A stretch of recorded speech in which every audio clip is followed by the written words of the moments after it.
Yes, good evening. Welcome back to Football Heritage TV. 6 days until Spurs kick off against Leicester City away at, I was going to say Filbert Street, but that would be showing my age a little bit, I think, for anyone that ever went to Filbert Street. The King Power, I believe it's called now. The Premier League kicks off on Friday, and the transfer window, if I'm not wrong, shuts in 17 days. I believe it's the 30th of August. So not a lot of time for the season to start, for players to come in. But today I'm joined by Danny from the Hotspur Hood. How are we doing, Daniel? Same Spurs, different day. Same Spurs, different day. Love it. Absolutely. Just glad I'm not sweating as much now because it's cooled down. It has cooled down a little bit, but I have got the fan ready to go. And we're also joined tonight by Nige from Pure Coys. Nige, how are you, sir? And tell us about your channel. I am good. Thank you very much for having me on, and thank you for today. Much appreciated. Putting my channel out there. So yeah, I've just started a Spurs channel called Pure Coys. I will be doing much the same as many other Spurs channels, just talking about the club I love, and hopefully I will get plenty of followers. Absolutely. What I would ask is, I can see a number of my mods are in the chat. Mods, if you could please do me a favor, go and find Pure Coys, slap the link in the chat. What I want to do is get Nige up to his first 100, 150 by the close of this show. We're a community. Doesn't matter if we fight. It doesn't matter if we row. It doesn't matter if we hate each other for a night or two. We're a community. Nigel's got great content. He's got great knowledge. Please go over there and also subscribe to Dan at the Hotspur Hood as well. Good afternoon, good evening, good morning to wherever you are, everybody in the chat. Look, today, guys, I've asked you to come on because I want to look at Spurs' squad for the 24-25 season. Now, is this the right one, George? Nige, is that the right one, or is that your... Yeah, that is the name on my channel. So yeah, I think that probably will work, I think. Someone could do me a favor. Someone click on there, check, see if that takes you through to Pure Coys. If it doesn't, George, listen, thank you very much. Always in the chat. Listen, I want to look at the squad. And guys, I'm aware, and before we have to hear this sentence 3,000 times in the next hour or two, I'm aware the window is not shut. I'm aware, right? We're talking about the squad as it looks now going into the first game. So before we looked at broken down teams, I wanted to actually have a look at our depth, guys, and go through it in a bit of detail. Guys and girls in the chat, smash the like button. If you haven't subscribed, please do. I'm on a mission to get to 15,000 by the end of the year. We're 1,850 away from that, so it should be doable. Please smash the subscribe. Please like and subscribe to these wonderful gentlemen as well. Guys, our squad, before I bring it up, and without naming names of the players we've already got, guys, what do you think of our squad at the moment? So if I said to you, Nige, right now, Spurs' squad, what's it capable of? Is it stronger than last season? And are we expecting more than last season? What do you say to that? It's so difficult because I want to be so positive, because inside there is a happy clapper just wanting to get out. But we are no different to last season that I see. Okay, Solanke maybe, but he's had one good season. Other than that, we haven't really made a signing that's going to walk straight into your first team. Mm-hmm. Gray looks promising, but he's a good young player. Same with Bergvall, but they're young kids. So yeah, I'm waiting for that name to drop, that Eze type, cover at centre half, cover at right and left back, and number 6, another winger. I still think we are quite short. We have a lot of players, but not at the quality that we need. Yeah, I mean, Dan, would you argue with any of that before we bring up the squad and actually go through position by position? Would you argue with that? Oh, I wouldn't say that. Do you know what? I'd say squad, we're slightly better. First 11, slightly better, but I think we're going to do worse. Yeah, do you know what? You're not the first person I've heard say that. That just sounds terrible.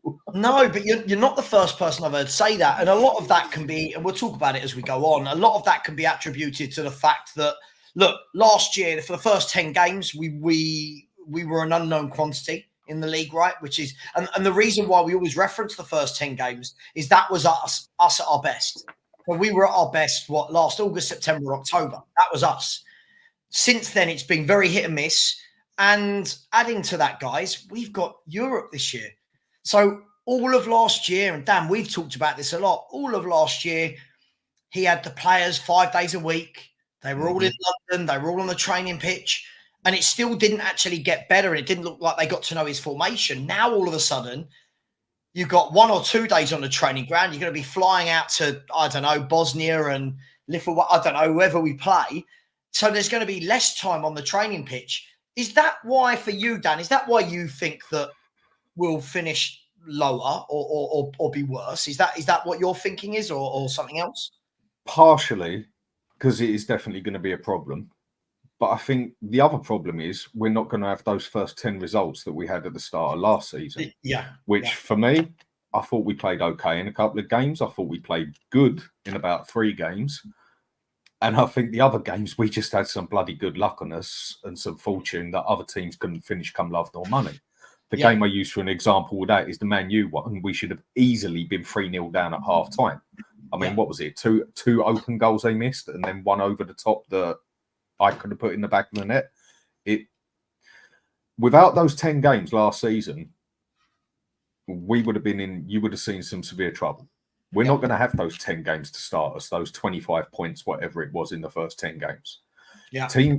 Ange doesn't look like he's adapted. He doesn't look like he's changed his ways. Other teams already know how to play us. So we're not going to get that 10-game breathing space. Yeah. And I think that is where you're really going to see things. But then with everything else, like what you've said there, we've got Europa. Are we going to have a run in the cups? I mean, we didn't even really, we might as well have not even played in the cups. I think we played a game in each one, didn't we? Yeah. and there was no such thing as a cup run last season. Yeah. So, yeah. And obviously in Europa and everything else and that, it's definitely going to be tricky, without a doubt.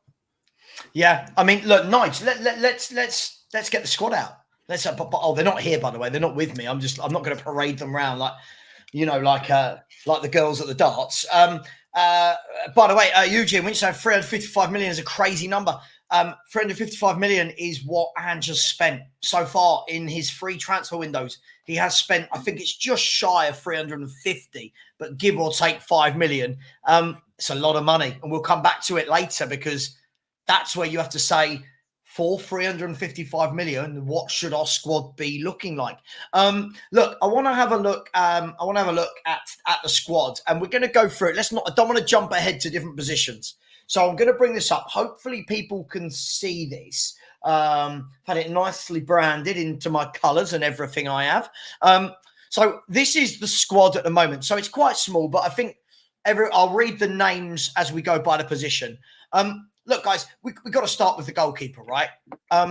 Spurs, you could say, have a wealth. By the way, I don't know if you can see my fingers just either side. Hang on. Right? A wealth of depth in goalkeeper.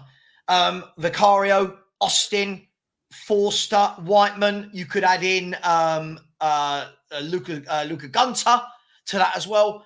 Guys, in your opinion, is that just depth in terms of volume, or is there enough quality there from a goalkeeper standpoint? And we'll come back to this grid in a minute.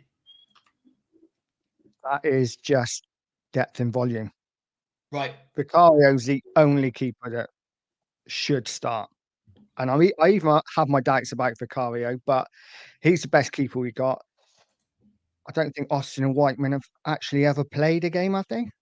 Never. First game. And Forster's, well, perhaps his best. So, realistically, we have one keeper. Yeah. I'd rather have Gunter as a backup than the other three, to be honest.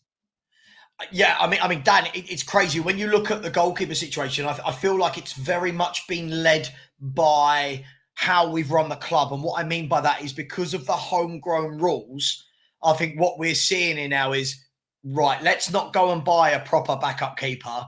let's use all of the people that have come through the academy to make up our homegrown quota. Are you along those lines? Something different? What do you think of the keeper situation?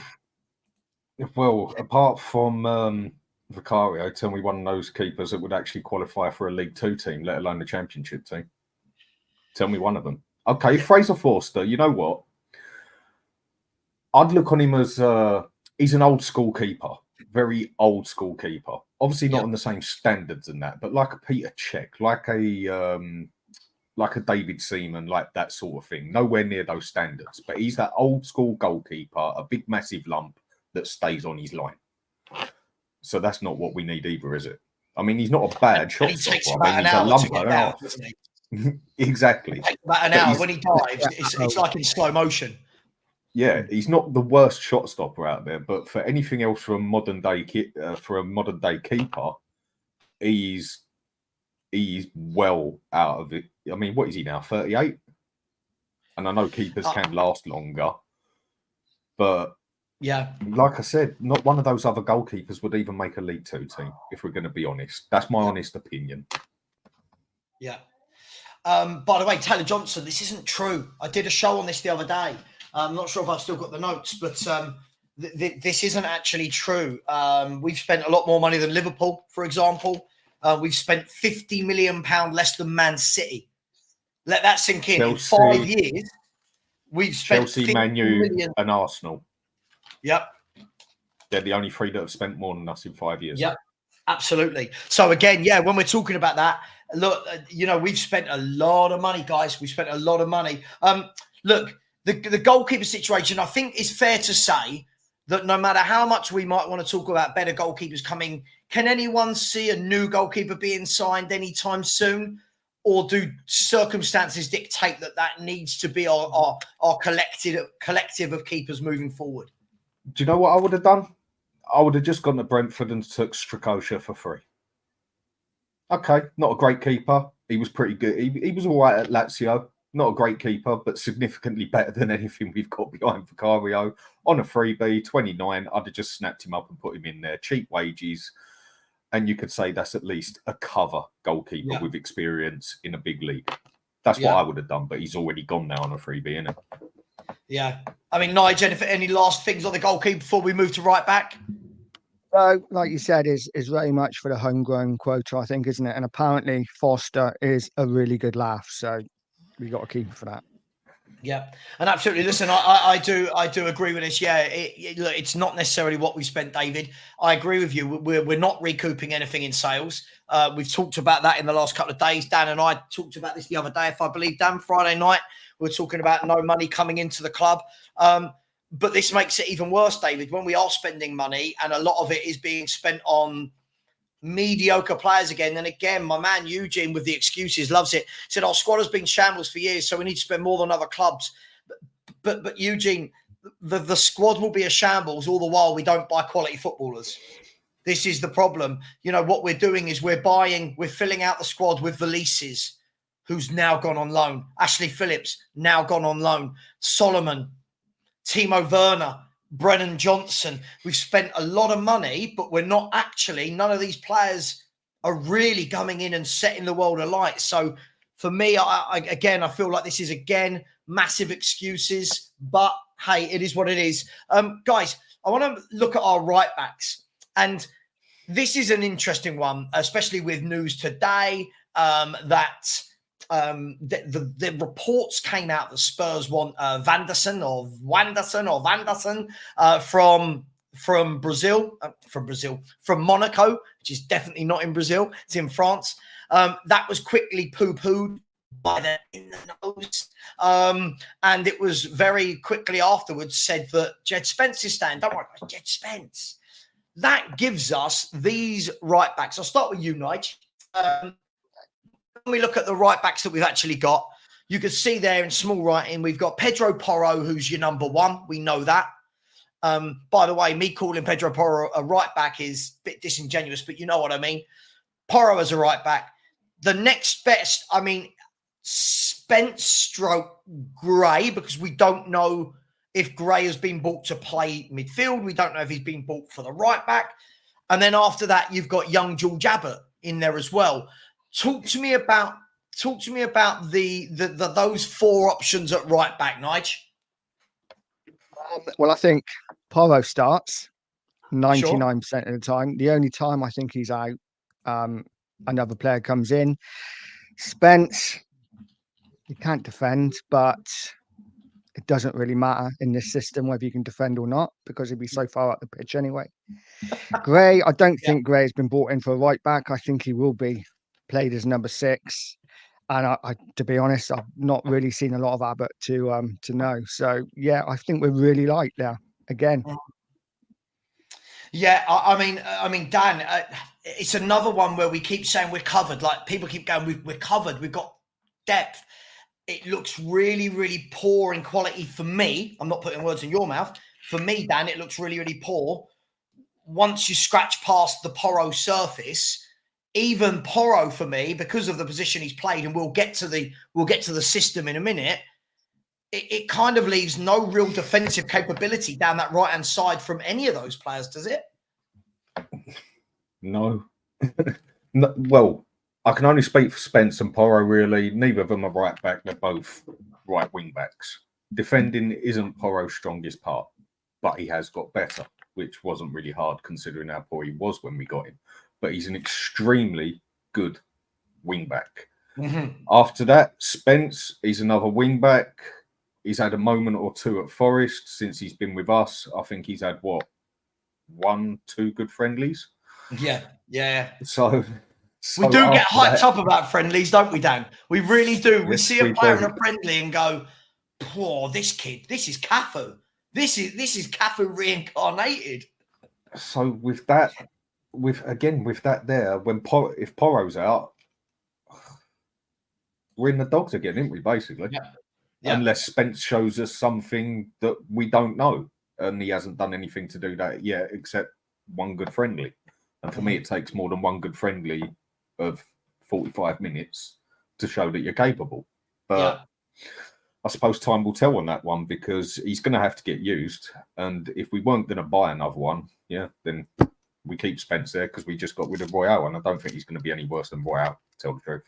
Well, yeah, look, obviously, Nige, Royale has gone. I mean, I've never known, 37, 38 days of talks to get rid of a right back that went for about 15 million euros or whatever the fee was. Have you never ever seen anything like it? And Nige, I can't remember the exact wording. When I saw it announced, the words Cafu, I used them as a joke. The words Cafu was somewhere in there. Wow. Yeah, I've never known a transfer take so long, and he is so bad. But when I was looking at those right backs, I was like, "Oh, Royal, he'd probably do a better job than what we've got, wouldn't he? Bring him back. Bring him back. 25 million. million. As a right back, he's not that bad. It's just as soon as he looks at the halfway line, he has a panic attack. So you can't use him that way, can you?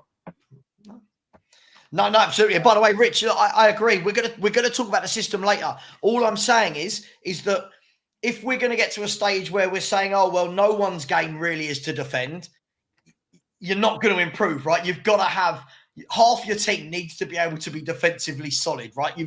All the big teams have it. But look, guys, right back, I think again it shows the lack of depth for me. The fact that it's Porro, and then after that it's kind of a right.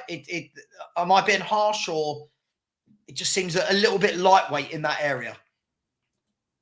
Which is why I think we are going to sign someone else. You think we will? Yeah. It wouldn't surprise me for Spurs to go and blow their transfer budget on more right backs. It wouldn't surprise me. I know you don't want this, and I don't want it either, but I just know it's going to be Kyle Walker-Peters, because he can cover both left and right. Dan the other day, Dan actually said he was his number 1 transfer target, didn't you, Dan? Oh, yeah. You know what? If we went and signed him for like 10, 12 mil, I wouldn't complain, because I think it'd be better than what we've already got there, if you want to call it that word that Alex has made illegal for us, a backup player. And he's well within his rights to do that, because it's true. We don't want backup players. We want players that can go there and fight for that place and take that place if needed. Yeah. But for 10, 12 million, I wouldn't argue with Carl Walker-Peters. He could be that cover that we need there in certain games. Yeah. Yeah, it's mad, isn't it? I mean, even the fact that we go back to Carl Walker-Peters, for me, a bloke that's had his best seasons in the Championship, really tells me where we are. But we all know, again, it comes down to how the squad has been put together over the years, that we need homegrown players and we need people who have come through the academy. And Nigel, before we move on to the left backs, I'll ask you this. Other than Marcus Edwards and Carl Walker-Peters, can we think of any players out there that would be worthwhile additions that came through our academy? Well, apart from Harry Kane, no. Madueke No. of Chelsea? Maybe, yeah. Maybe. I'm not saying he's brilliant. I'm just trying to think who came through our academy that is actually playing top level football right now. Again, he's probably better than what we got, because at least he gets you off your seat and goes at players. It's not hard to be better than Brendan Johnson, though, is it? Do you know what I mean? Look, let's have a look at, look, you know it's going to be, look, people are saying KWP, it's going to be Carl Walker-Peters. For me, that will be the ultimate signing as a slap in the face to show us that they have no interest in growing as a team. Signing Carl Walker-Peters, it will be the excuse. He's English, homegrown from the academy, can play right back and left back. My question is, have we ever seen him play as a right back or a left back in Ange Ball? In the, I'm actually a midfielder masquerading as a fullback.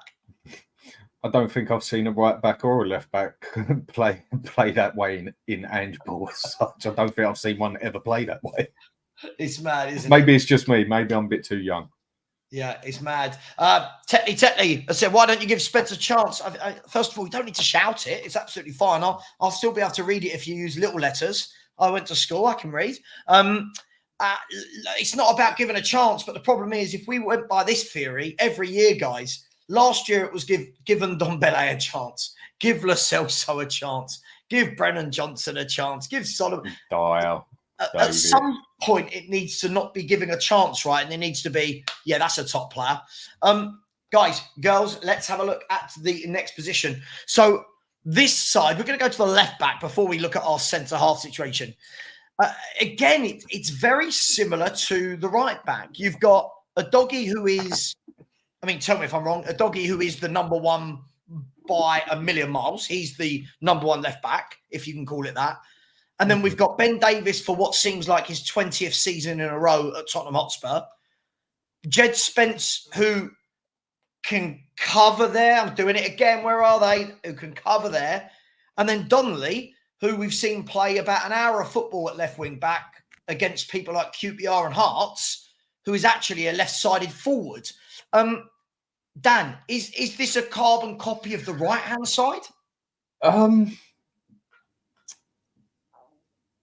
No, I think you've actually missed something on there. If I'm looking at it properly, I think we're actually better covered on the left if it hits the fan than we are on the right, because we do have that option of Van der Ven on the left, because that's where he originally started playing and that's where he plays for his country, or sure. Well, when he was in the under-21s and that. Sure. Yep. I think if worst came to worst situation, we're better covered on the left than the right, because like what we ended up doing, and I was one of the ones who screamed, "Don't do it," putting Van der Ven on the left and Dragusin in the middle because of how we get cooked in the middle. Yeah. But when we actually did do it, it actually looked all right for a game or two. I think we're actually a bit better covered on the left than we are the right-hand side as such. Because if you're putting Spence over there, we know he's a right-sided player. Davies, all right, if you was going to play him as a left-back, but it's not. It's an inverted wing-back we're on about. I think Davies is more of a cover for the middle than the left now. So I'd say our two covers for the left-hand side would be Adoji, obviously first choice, and then Van der Ven in a worst-case scenario, and then put Dragusin in the middle. Remember that in a minute. We're going to cut when we talk about the centre backs. Remember that, Dan, because I don't disagree with you, but that in itself has a domino effect as a problem. Yep, I know. So we'll come to that. You know what I'm going to say, Nige. Again, I'm not calling Adogi a left back, but that's where he technically starts in a formation. After that, do you agree with Dan that it would then be Van der Ven, or are you going with Davis? Spence, what are you thinking? Yeah, I think very much the same as Dan. I think it will be a doggy and then Van der Ven if a doggy's out. I think Davis is more likely to play in the middle and Van der Ven to go across, but who knows? Yeah, I think we can forget Donnelly at left back. I cannot see him starting a game for Spurs this season. Yeah. And Spence, very much the same. I think he will be right back cover. I can't see him being left back cover. I think that'll be Kyle Walker-Peters when he comes in. Yeah, when he comes, I love this. Yeah, Kyle Walker-Peters is done. It's I'm done. confident. Nige isn't in the know. It's done. It's just waiting to be announced. Look, let's move to centre half. And guys, this is ramifications of news we've heard today. I'm trying to tie it all in nicely. You see, today we saw the news that it's completely gone out of my mind. Who was it that? Who was it? In Spain that wants him on loan. Somebody in the chat, this is where we need you. Somebody in the chat, what's the team on loan that want him? Anyway, Getafe. We've seen, I think it's the Getafe. Thank you very much. It is Ben Salih Youssef. Getafe, not Getafe. They want Phillips on loan, and apparently Spurs are happy for this to happen. Guys, I'm just going to put it out there and let you run away with it. This is what it means for our centre halves. Hang on, let me get rid of that comment. This is what it means for our centre half. Now remove Ashley Phillips from that. You've got Van der Ven and Romero, Dragashin and Davis, Dorrington, Phillips. I'm going to start with you this time, Nige. This for me has scary backflashes to last summer when many of us sat here and said, you've got to buy more centre halves. You've got to buy more centre halves. Many people were giving it no, we don't need them. Then when both our centre halves got injured, everyone used that as the excuse for not doing well. This worries me, the absolute lack of depth in centre half. Nige, what are you saying? Yeah. I mean, Phillips didn't even start pre-season, did he? I think he was sub every game, as far as I'm aware. Yep. He's clearly not fancied by Ange because he'd rather play central midfielders there and fullbacks there rather than an actual centre half. So it doesn't surprise me that we're letting him go if that's the case. But to only then have 3 centre halves and then Davis and Dorrington is a real concern, especially with Europe, with the fact that Van der Ven will probably get a hamstring pull this year, with the fact that Romero will be suspended this year. So we must be looking at other centre halves because we cannot go in that light, surely. I mean, look, yeah, I completely agree with you. I mean, Dan, one of the key things, and then coming back to what you just said, the possibility is if Dogi gets injured, that Van der Ven can push out to the left. That then brings in Dragashin into the middle. Mm-hmm. One injury would then mean that we don't have any first-team centre-halves on the bench other than Ben Davis, who, let's be brutally honest, right, wasn't a centre-half for years and years and years and years. How much of a concern is this with 4 competitions to play? Where do I start, basically? That's the question I've got with it. I mean, do you know what? Davis, for me, gets a bit more stick than he deserves. Because one thing I will give Davis, and when he did play last season and season before, is whenever you see him play, you might not see a great player, but you will see someone who will give it 110%. Sure. And you're roundabout get a 6 out of him every game. I'm not saying that he's good enough, but he's not a player that I'd look to actually get rid of. I'd let him go on the free at the end of the season. For a game or two, he can cover a central space. But for the way Ange wants to do it, as far as I'm concerned, it doesn't matter who we sign as that left centre-back. They are not going to be able to do the job that Van der Ven can. There is not one out there that I could think of that could do the job he does. that could run it back and forth from the halfway line as many times as he does.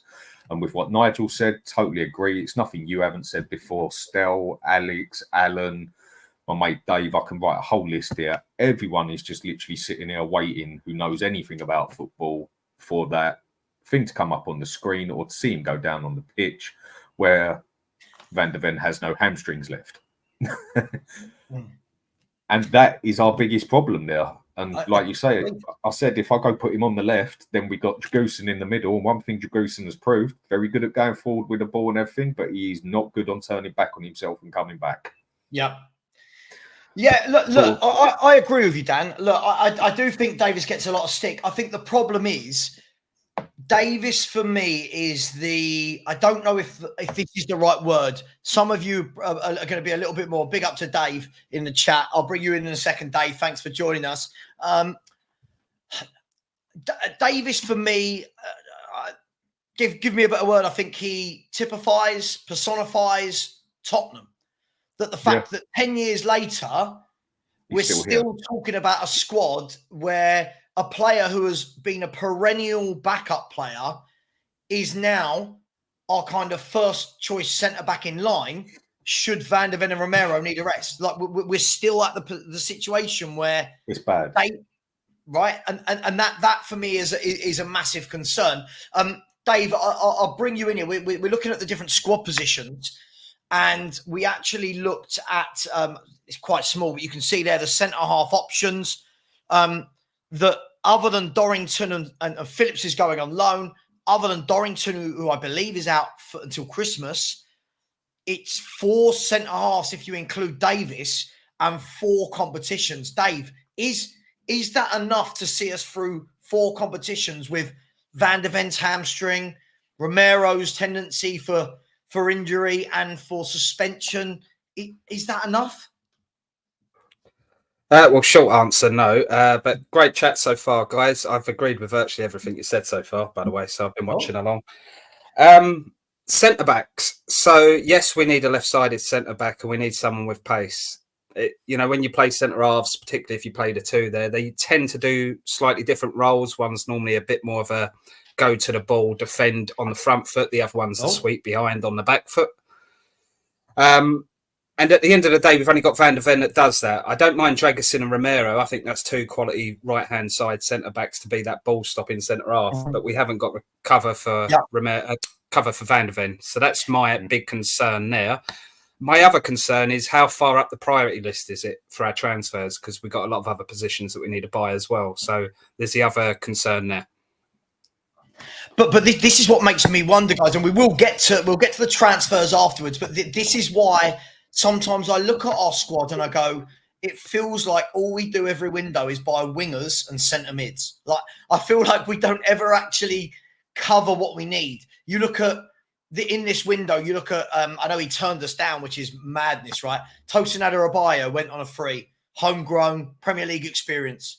You look at, who was I going to think? Chalobah is another name that we've seen mentioned for a number of transfer windows from Chelsea.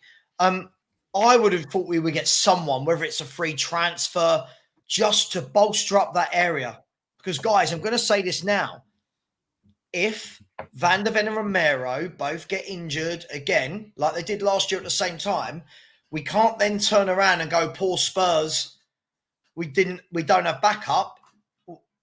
This is the time to do it. Again, this is the second window in a row where it's like you can't just buy one centre-half. But centre-halves, anybody see any way in which that Van de Ven Romero double act is broken throughout the season? Is it going to be them every game when fit? Of course it is. The only way I can see it ever changing is if Romero's took a knock or he's had a red card or whatever. Dragusin, I think, can cover Romero's place more than respectable. Yeah. The one that's the problem is Van de Ven, because the minute we lose Van de Ven, Angie's whole system falls apart because he relies on that centre-back to come back and basically do a DM and a centre-back and a sweeper all at the same time. Yeah. The minute Van de Ven's gone, his whole system just falls unless he brings everybody back. Yeah. I do think it could change. Sorry, Go mate, on, I do think it could change if Udogie gets injured as well. I think there is a chance then Van der Ven will go out to left back, and then we will bring Dragusin in. But again, Dragusin hasn't got the pace of Van der Ven, but I think that probably will happen. I can't see Davis starting as a second left back. I think Van der Ven will play there if Udogie's out. Sorry, mate, go on. The guy he done, Dan. I think. Oh, right. The thing is with Dragusin is if you actually check him out, he's actually faster than Romero. Mhm. It's just he's very. He looks slow on the turn, though, Dan. Exactly. That's what I'm trying to say. When it comes to charging forward and on out and out pace, he's actually quicker than Romero. Yeah. But Romero can turn around like that as such, and Van der Ven can just sort of do that. Whereas Dragusin needs the whole. He's very robotic when it comes to turning around. Basically, is what I'm trying to say. Yeah, but he's not actually. Do you think it's a slight on our squad building, isn't it? The Dragusin's got more chance of playing when our left back gets injured than our centre half. Yeah, yeah, absolutely, mate. Absolutely. Well, look, we've got 4 games. I've lied. 4 competitions this year. I'm just going to go hopeful that we don't get knocked out in the first round of both home competitions. But you're not going to be able to play Van der Ven and Romero week in, week out, twice a week. You're going to have to use your other players. And what I'm going to find interesting, it's like what you just said there, Nige. It's going to be, or Dan, one of you might have said it, when Van der Ven comes out that team, whether or not he goes to the left or he doesn't play, what do we do as a back four? Do we still continue to play that really high line and just hope that he can bail us out from left back? Or will we see Romero and Dragusin drop 10 yards? Because without Mickey Van der Ven, those recoveries, no one's there doing that, right? Because we're all so high up the pitch.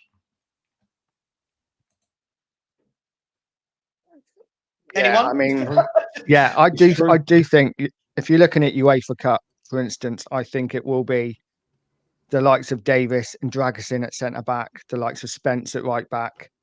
I just can't see any of the first teamers playing UEFA Cup or probably League Cup either, which is a massive disappointment because I really want us to win a trophy this year. But yeah, I think Van der Ven and Romero will be saved for the league, and the rest will play as and when. Well, we'll talk about who's going to play in what competitions a bit later. Look, I'll start with you, Dave, on this. We'll move into midfield now. When I put this together for midfield, it's slightly difficult because we do play 3 midfielders. One of the positions is very much taken up by either Kulu or Madison from a kind of attacking midfield perspective. But when we look at the midfield options there, and it's something we talked about earlier, I'm not sure if you heard this, Dave, it feels like there's a lot of depth, but is the depth actually full of quality? I mean, we could look there. You've got Basuma, Bentancur, Gray, Skip, Hall, who I don't think either of the 3 younger ones at the bottom, Hall and Gray aren't ready. Skip, we know, isn't good enough. And Bentancur and Basuma aren't natural 6s. You've then got Saar, Bergfowl, and Devine that can play in the other position. And then Madison, Kulu, and Lo Celso with the question mark next to him. What do you make of this crop of midfielders, Dave? And who do you see starting? There's a lot of players there. Only 3 can start. What do you make of all that? I think you're right with the quantity over the quality. It's that sort of square pegs in round holes, right? Yeah. And also just that graphic there, we had the 2 and the 1, and I would like, this is not what I'm saying we will do, but I'd like to see us more with the 1 and the 2, especially if we're playing this front foot football and have an out and out 6 in there. But I think what we do, and I think Dan's touched on this in the past, is we kind of try and have 2 hybrids in there, 6s, 8s. So yeah, what your graphic there, is what I'd like to see, but I think we play it the other way around more and play the 2 and the 1. But I'd like to see, reason, Dave, just so you know, I've done that for a reason. When we've done all this, I'm going to show you 2 teams that I've laid out that we could play with our tactics. So don't worry, I've done it for a reason. It's all up there. Cool. So I agree. We haven't got an out and out. Like I'm a Polinia kind of. I'm just a midfield destroyer that wins the ball, gives it to the better players in the team. And that's Yeah. all I do for 90 minutes. And you know what? I'm very good at it and I love doing that. We haven't got anyone like that. The closest I think we have got is probably Bentancur, but as you say, it's probably not his most natural. You want to see him more as a sort of box-to-box and 8. That being said, with his injury, is he as mobile as he was? Who knows? So maybe you could sit there and work with him. But again, you're trying to adapt someone to do a role that's probably not their best. But I absolutely love Bentancur. He's one of my favourite players. When he's in full swing, he's a good player. And I think he's a quality player, to be fair to him. But that injury has really knocked him. Basuma, there's been games where you look at the fella and you think, you know what, you are top level. And then there's other games you think, how have you even got a contract in professional football? And obviously, with the off-field stuff, you know, that's probably not going to get on Angie's good books either. So, yes, I agree. There's some good players in there. I like some of the centre midfielders in there. I like the looks of the youngsters like Bergvall, Devine coming through like that. But we've got, 8, 9 players in there, and you couldn't pick a 3 that you go, he's in his best position, he's in his best position. Right. And maybe, obviously, Maddison's probably in his best position at that 10. So, but Maddison's inconsistent, as we know. So I know we're getting around to probably who we like to buy later, but we need cover for Maddison. But that's another. Yeah, I mean, Nige, look, I think, I think the statement that Dave just made there about Basuma, you could pretty much label to every single one of those midfielders. I think all of them have a game every now and then where you go, oh, you're good. And everyone raves about them. Oh, if he could do that every week. And then you have 2 or 3 games where you're like, oh, God, was Sarr playing? Was Kulu playing? Was Maddison playing? Is that the problem with this crop of midfielders, Nige, that because we've bought them all, none of them in there are expensive? If we're going to be brutally honest, not one of those midfielders is in your kind of 60, 70, 80 million bracket where you go, you're top draw. You run a game. You're brilliant. You're consistent. Is that the problem? I think so, but we've kind of had it for years, haven't we? I mean, recent years, of course, we've had better midfielders, but I can remember having Jermaine Genius and him being brilliant for 2 games and then being nowhere for 6. Yeah. But I'm very much the same. I love Bentancur. I think he's such an elegant player. And if he can get his form back and get over his injuries, he is a must start for me. And very much the same with Basuma. I think sometimes he can look brilliant. And then other times he just have a brain fart and it just let the ball go under his foot and we'll be in trouble or give the ball away. So, yeah, there's none of the midfielders really excite me. Maddison's been a bit of disappointment, but we'll probably go into that later with tactics and stuff. Would you agree with this then, Nige? Because I think that is the absolute best answer I could give for our midfield, is that there is competition, but purely because there's not 3 where you go, you're really good. The others have really got to work hard to get in above you. Yeah, that's probably right. That's probably right. Yeah. I mean, for me, Sarr's not good enough. Still young. He's got a chance, but at the moment, just not up to it. He has more bad games than good games. I think he plays just because he's got legs. I am excited about Bergvall. I'm not going to lie. I think he does look exciting. He looks good. He looks comfortable on the ball. But again, he's young, so we've got to give him time. Yeah, we need another player in the midfield, a proper number 6. Other than that, none of them really stand out, but I am a Bentancur fan. Mm-hmm. Dan, where are you, before you talk about the midfield in general, where are you with Bentancur? Because I actually disagree with the other 2. I'm really disappointed with Bentancur as a footballer. I feel like he plays really, really well against the weaker teams. And I think that's where he stands out. When we play the better teams, I don't notice him. And that's pre-injury and post-injury. What do you make of Bentancur and the midfield in general? Bentancur is a very good player.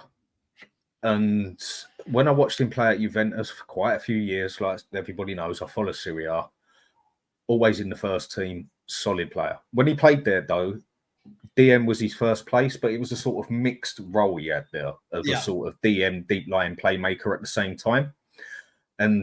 But the pace in Italy is totally different to the pace here. And one of his letdowns that I always noticed, and especially at Spurs as well, is he does have his moments where he drifts in his head. I don't know. Yeah. Maybe he's got a phone call. Maybe something's happened. I don't know. But for that, you get it. That split moment, you'll see him a lot of the times. All of a sudden, oh, I'm playing football.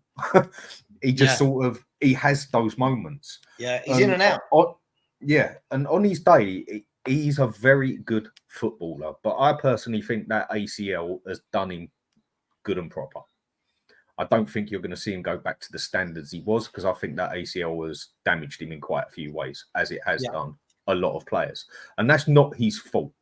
Yeah. But he is a very good player. He was very consistent at Juventus, like I say, as his moments where he just drifts out the game totally and the ball will go past him.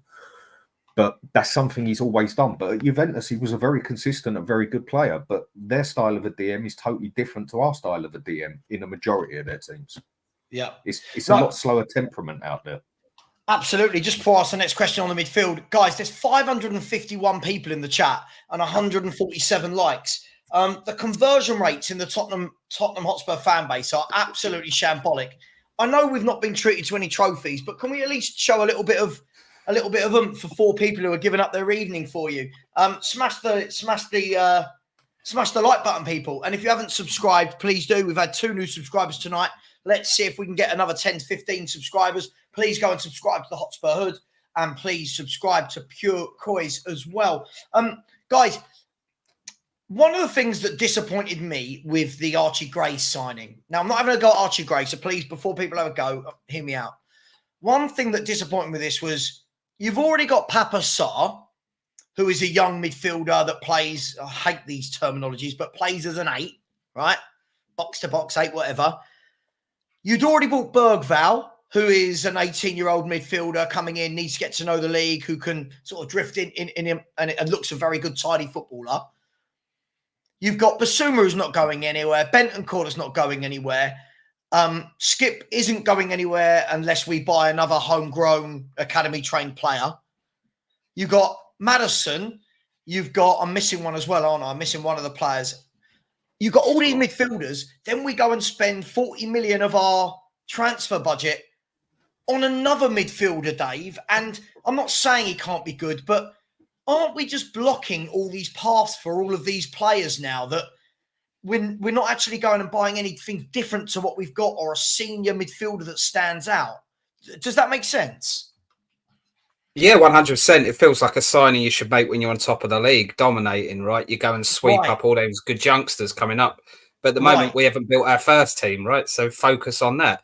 It feels like, and we've been around this before, we're building for the next manager. And, you know, it's I'm laughing in the corner there. Jose Mourinho's Fenerbahce have just scored in the last minute to take it to extra time. Obviously, Jose Mourinho, right? Yeah, exactly. Fair play to him, you know. He got booked in his first game after 20 minutes. But I digress. But yeah, you're right. You know, I think on many of the podcasts I've been on, I've not been doing it that long, but in the half a year I've been doing it, every time I'm on one, it comes up about that midfield is not strong enough. We need at least one world-class player in there. We haven't got it. We still haven't got it. And I wish Archie Gray all the best. But it's a lot of pressure to be putting on him.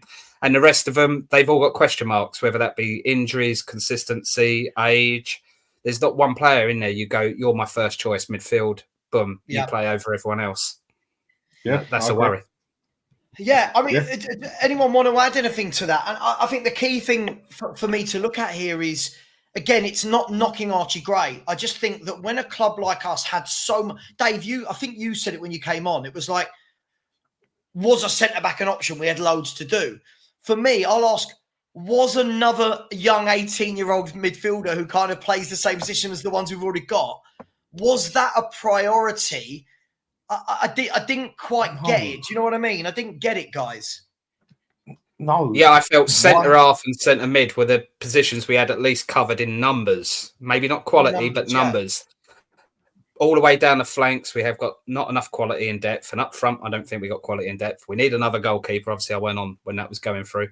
But yeah, you're right. Why spend 40 mil on another midfielder? But sorry, Dan, I think you was coming in there. No, what you've just said, mate, is basically exactly what I was going to say. I haven't got a problem with Archie Gray. I don't have a problem. I have a problem with players like Werner and stuff like that. Yes, I do. But just because I don't agree with a player or agree that we should have bought him doesn't mean I'm not going to back him and want him to do good. I want Werner to score 20 goals, but I know he's not going to bloody do it. And I go, you go so far as to bet your house on it, basically. I don't know about that far, but you get what I'm getting at. Archie Gray, yeah, give him a season or two. I think we've got a good player coming on there. But we need players now. And me personally, I just would not have bought him. I'd have gone and spent something like 12 million on Paredes from Roma. All right, he's just hit 30 and everything and that, but he's a player that can definitely do what Ange wants to do from what I've seen of him in Italy at Roma and at PSG. Mm-hmm. And then gone and spent that excess money elsewhere. I wouldn't have gone for a player for the future. I've got the attitude like what Dave said and half the fan base have, because I think this one's very split. I'm more like, stuff buying for the future. We need to do something now. Buy players for now. Because if we don't buy players, because if we don't buy players for now, by the time the youth team come through, we still ain't going to have won anything. All of a sudden, Archie Gray comes this great player, or Devine, or Donley, or whoever. Well, Spurs have still won nothing. We're still not getting no top quality first team players. Well, next thing you know, Man City, Liverpool, whoever come in and they'll be gone as well. So I'd have bought a player for now. And the player I gave was just an example. Let's be honest. And Nigel, I'll bring you in here, right? If any of us go shopping with our missus, right? Or our fella, whoever, I don't know, I've got to be careful what I say these days. If any of us go shopping, right, and you think, right, we want to decorate our living room. Are you buying decorations for your living room for 5 years down the line? I'm buying a sofa that I want to sit on now. I'm buying the colour of the wall I want now. Right. Spurs constantly don't buy for now. And this is what I meant when I said, for me, I don't think we needed Bergvall and Gray. Bergvall at 10 million or 15 million, whatever he was, you look at and you go, that's a great bit of scouting from Tottenham. He looks a really good footballer. No pressure on him from me. I don't think he should be starting just yet. I think slowly but surely, build him into the team. That I go, yeah. Then when I look at Gray and I think, you don't even look anywhere near as advanced as Bergvall. You cost £30 million more in the same year that we actually bought Bergvall. And it just didn't, I don't know, Nigel, it just seems a bit strange. And I'm not having a go at the kid. No, I really honestly think, and I've heard this a few times from different people, that Spurs didn't actually really want to buy Gray this summer. That they were keeping tabs, and they've been doing it for a couple of years, keeping tabs on him. And they were thinking maybe January, maybe next summer. But because Brentford come in, they were forced, okay, we need to move now. I know. I think they felt we need to move now, and they bought him. But I don't think he was someone they necessarily wanted this summer. But it is what it is. I don't think they're going to loan him out. I think he will be playing a fair bit. But guys, don't you think, like I said the other day, for me, I've watched him the last 3 games. Very difficult to judge in pre-season, but he looked really poor against the K-League All-Stars. I thought the game really passed him by. And funnily enough, the games which I think he's been the worst have been when he's played centre mid, which is his actual position. But that's because he was playing better opposition. The 2 games against Bayern, I thought he was absolutely... the game went... I'm not going to call him awful, but the game went past him. It looked too quick for him. His passing was poor. It looked to me, Dave, that this looks like a guy that we should have said, right, Leeds, we'll buy him, have him for a year, we'll put it in his contract that he has to start. Keep him on loan. He's going to start every game. By the time he comes back, he's now got 120-odd games under his belt as a pro. He's had another season. He's grown into a man. We then get him back next summer. That's what I would have done. But what do you think? Am I being too harsh? No, you're not. I agree with you. Going back to your analogy about, I shouldn't be now, no? Going back to the analogy you said about, would I decorate my house like that? We all know that we're buy-to-let merchants. We decorate the house how we can get the best value to sell it on, even though we do a bad job of selling on. So it is a bit of a weird one that we've gone out and spent all that money, because he doesn't come across like the superstar that you're willing to put a lot of faith in at that kind of level, right? Especially when you say you've got the Bergvall as well. So it is a really weird one. I'm still open-minded that and I know you said this at the start, Savva, so I'm not trying to sit there and be clever Yeah, about this, but I reckon there's still a couple of signings coming later on. So I would not be surprised if we see a bigger name centre midfielder. As Dan says, someone like that Paredes, a bit more experience, but lesser cost, probably not a long-term option, but someone to come in. Are we talking about I agree. No, that was Paredes, I is think one he I'd said. love. No, I know Locatelli he as said well. Paredes, but Locatelli's the name that's been flying about the last 48 hours. I just wondered whether you meant that. I would pray for that one.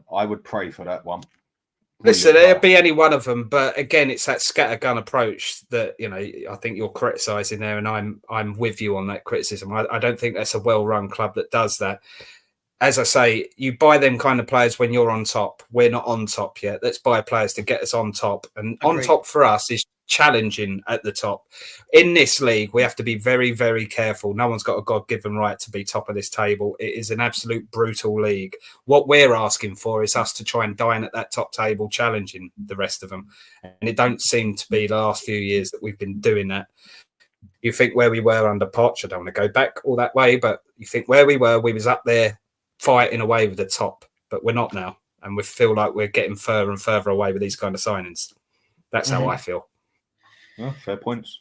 No, listen, I completely agree with you. Look, let's move on from the midfield area, and we're going to go back to some of this in a bit later.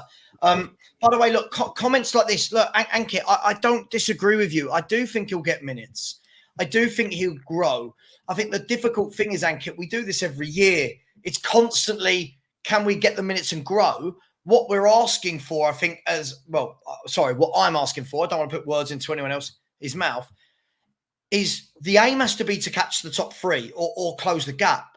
And I just don't think that constantly buying kids and giving them minutes is going to do that. At some point, you have to say, buy a player. And what I mean by this, guys, is would any of our central midfielders get into any of the three clubs? But I'm not talking about Villa. Even Villa, would any of our midfielders truly get into those teams above us?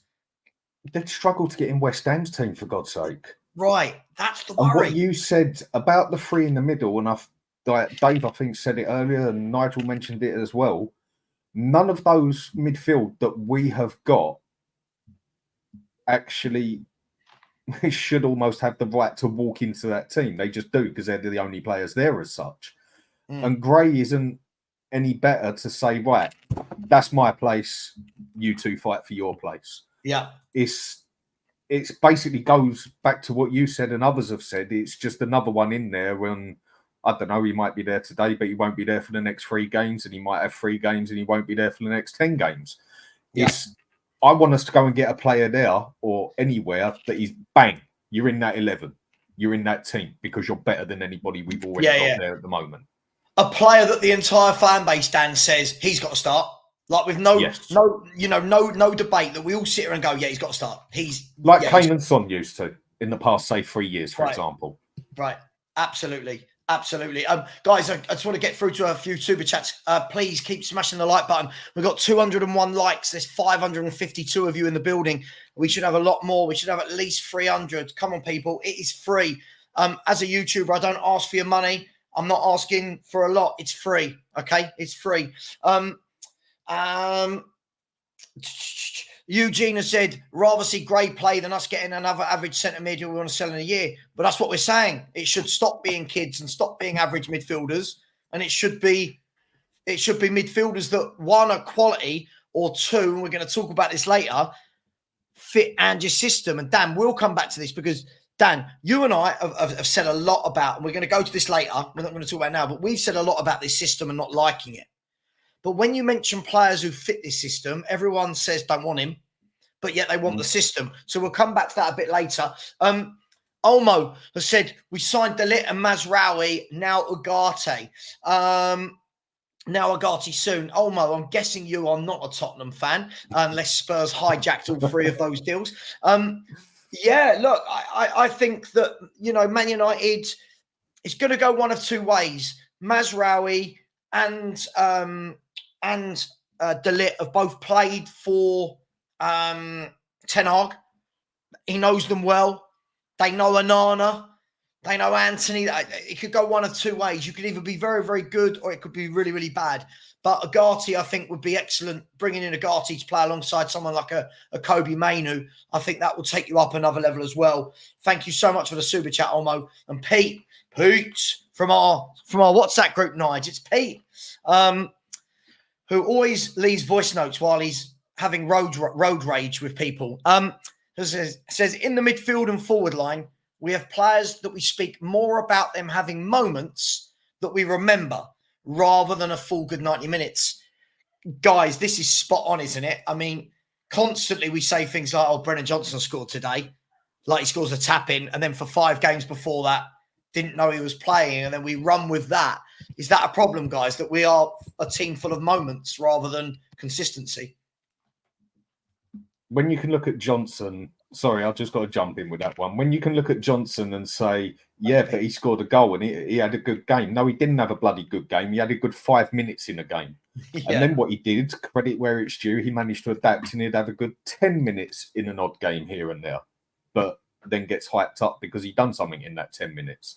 I want my player to play for at least 80 minutes in a game and have a solid game. We all drift out for a couple of minutes. That's my example I'll give with that one. Yeah. Anybody else disagree, agree with Pete's comment? No, I think we have a lot of sometimes players. If you look at stats, then people will say, oh, Johnson did all right this last season. He got 5 goals, 10 assists. That's okay. But if you watch with the eye, then he's not great to watch. So, yeah, for me, too many sometimes players. I couldn't agree more with Pete. Yeah, I mean, I'm echoing those thoughts there. I think at a push, Maddison, because he hasn't got competition, is probably first name on the team sheet in midfield, but he's so inconsistent last season. You look at them 2 behind him that play, we could all sit there and debate who we'd have, and I think that sums it up. There's not a consistency within our centre midfield where there's a general consensus that that's our midfield, and that just says it all. We'll all have different opinions, and I think you want to come in there, Sav, on that comment. No. Sorry, I was just saying. By the way, sorry, I wasn't shouting at my wife. I was shouting at the dogs to shut up. By the way, sorry. Listen, I agree. Daniel Harris, I, like many, can't work out this one. Matt O'Reilly, for me, stands. He's the best player in the Scottish League by a mile for me. I think he scores goals, he assists, good engine, good tackle, good physique, always fit. For me, he's homegrown. I can't understand. I thought this would be Ange's very first signing last year. I'm surprised we've not gone and got him. I really hope we go and get him in the last 2 weeks of the window. Guys, Matt O'Reilly. Is he off to Brighton, that fella? I think he's off to Brighton. That's what I read a couple of days ago. But apparently Brighton and Atalanta have both been bidding for him, but he's not gone anywhere yet. So I don't know. I like the idea of a swap deal between Skip and O'Reilly. That would be good. Didn't he play under Ange as well, O'Reilly? Yeah. That's why I thought he'd be the first. Makes you wonder why. Yeah. Crazy. Yeah, I really like him as well. And you know, available to play Ange's system, you need availability and you need fitness, and this guy's got both of them. Ankit says, Savva, we hardly have top players who are willing to come to Spurs anymore. I don't hear one transfer where a top player is forcing a transfer to Spurs. Maybe that's why we are buying younger players. Do you know why I can't get on board with that comment at all? I'm sorry, but when I see teams like West Ham buying players like Mohamed Kudus, right? When I see Newcastle buying Bruno Guimaraes and Alexander Isak, right? Sorry, it can't be that all of these other clubs around us somehow can coax these footballers to come, but we can't, and we can only go for kids. If that's the point, knock the stadium down and just go back to White Hart Lane. What was the point? If we can't bring the Kuduses of this world to Tottenham Hotspur, what are we doing? It's with players like that, it's the fact of, instead of going for someone like Gray, who's still got 5 steps to make, go for someone like Kudus, who only had 1 step to take, basically, to take himself to the next level. This is where everyone judges players their own way, and they've got their own metric system, if that's what you want to call it, or whatever else. That's why I don't use the phrase world class very often. It's a phrase that I feel gets used way too often. Me too. And then there's top players. Who even says we've got to go for top players? where have we actually got top players at Spurs? Maybe two. I'm saying, if I can go there, maybe two. What we need to go is for very good proven players to do it, or if we've got that much of a good scout system, get that player like Kudus that only has to take that one step to cross the line into a very good player, instead of, like I said, someone like Archie Gray who's still got another 5 steps to take before he even gets looked at properly as a good player. Yeah, I think the last time we've done that was Christian Romero and Mickey van der Ven are probably the last 2 examples of that, where we bought players that we feel could step up to the Premier League level, have proven they can, but were that one step below, Dan, when we brought them, right? Christian Romero at Atlanta, Mickey van der Ven, Wolfsburg, right? That was right on that level. Ericsson as well, wasn't it? Christian Ericsson. Yeah. I mean, that's going back a bit further, but yeah. In that's recent the sort of player times, I'm on about. Yeah, I agree with you. I mean, Luka Modric was probably one of the best examples of that, right? Look, let's move to the wingers. By the way, Eugene, this guy is a clear starter. From this comment, you don't watch him play. For me, Matt O'Reilly's better than any midfielder we've got at Tottenham Hotspur. So when you're saying about settling for O'Reilly, I don't think that is settling. I think he's a really good footballer that does what Ange wants in an Ange system, Eugene. When I say top players, by the way, Eugene, I'm not talking about the Kevin De Bruyne's of this world. Everyone always says, oh, Savva thinks we can buy world class. Savva doesn't. Sorry, I'm talking about myself in the third person. I don't. I just think that we should be buying better than Archie Gray's all the time. Like, nothing against the kid, but go and watch O'Reilly play, Eugene. This comment, sorry, I just saw, I did find pretty weird. Ed, when you're saying, imagine celebrating the signing De Ligt. I mean, we are talking about a guy here that for the last 3-4 years has played for 3 of the biggest teams in Europe, winning trophies year in, year out. And we're talking about, I saw a really good video today, guys, about this by Mark Goldbridge, of all people, because when he's not swearing at the TV, he actually talks really good sense. Great watches, old Mark Goldbridge, and I'm sure he's making his millions on YouTube. He actually said, everyone keeps talking about, De Ligt. Well, De Ligt played so well at Ajax, he got the big move to Juve. Yeah? He must have played well at Juve because he then got a £70 million move to Bayern Munich. We're talking about top football clubs here. We're not talking about he's gone and played for Tottenham or Villa. Then Man U sign him and it's, imagine celebrating De Ligt. If De Ligt signed for Tottenham, we would be going in raptures. We'll all say no. We'll all say no because we haven't and he's gone to United. But this is what I mean. We'll get an Archie Gray and celebrate it to the hill. They sign an international player who's played for 3 huge clubs, won trophies galore, and we go, I don't know about him. Sorry, Ed. Love you to bits, man. But we can't keep doing this. Look, guys, I'll go to some more comments in a minute. But look, if we now look at, we've done the midfield areas. Let's start with the right-hand side.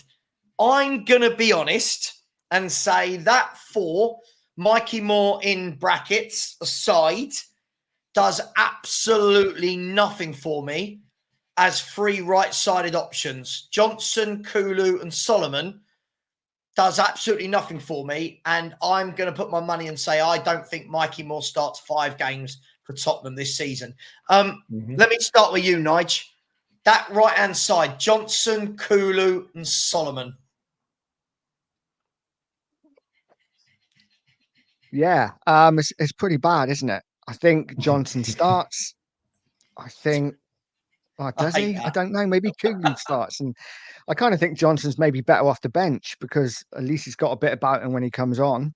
But Kulu is, when Kulu come in, I was so excited because the first 4 or 5 months, he was brilliant. And I was one of those people, I hold my hands up, I was one of those people who was like, oh my God, he reminds me of Chris Waddle.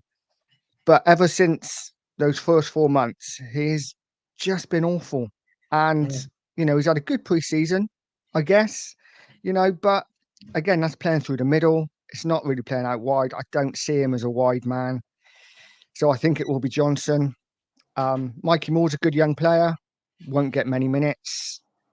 And who was the other one? Solomon. It was Solomon. Who was the other one? That's the problem. Solomon would probably be fit for a month and then be injured the rest of the season if he's still here. Yeah, I mean, Dan, by the way, Bobby, we're going to go to the tactics after we've done the forwards. Don't you worry about that. You know me. I wouldn't let it slide. Dan, who in world football are those right-sided players scaring? Mickey Mouse. I don't know. I mean, you all know my opinion on Kulusevski. I told everyone this over a year ago. Right winger is not his position. Maybe inside forward you could sort of have him, but he's a false nine or he's attacking midfield central. When you bent to suss that out with him, they actually did get a much better player out of him, and Ronaldo loved him. But he can't cross come love nor money, or even if he can get the ball in there, he's got to put it onto his left foot, and then we go through the system of we all know what he's going to do. Put it on his left foot. The defender's already stepped to the right foot. It's pretty much useless there at the best of times. Johnson, for me, he's just... the pace he's got on him, he could really do something with it. I mean, even Werner tries to take it past the player. Johnson, he just looks scared all the time, bar maybe a moment or two. He's crossing. He needs about 10 to 20 attempts to drill it once into the box properly. I just don't rate the player at all. Okay, his first season, he's young, so everyone tells me, let's say he does. But that right-hand side, to me, that's a mid-table team. Yeah, at best. Yeah, absolutely. I mean, Dave, can you shed any more positivity on those right-sided options for Tottenham? Well, it sounds like I'm the only one here in the BJ fan club. So, at the end of the day, right, I totally understand everything in terms of criticism towards him, and not criticism, but also the apathy towards him. I think that's a better way of saying it. Like, we're not that excited by this player. And to me, what he is lacking is this confidence, this sort of killer instinct, because there is actually a player somewhere in there. But he needs to get a bit of Dele Alli's arrogance when Dele Alli came through, you know, that little bit of swagger that he's going to try something and he's better than everyone else on that pitch. Because there is talent in there. There's no doubt in that. There's also the physical attributes, which is one of the big reasons beside him. He's super rapid, quick.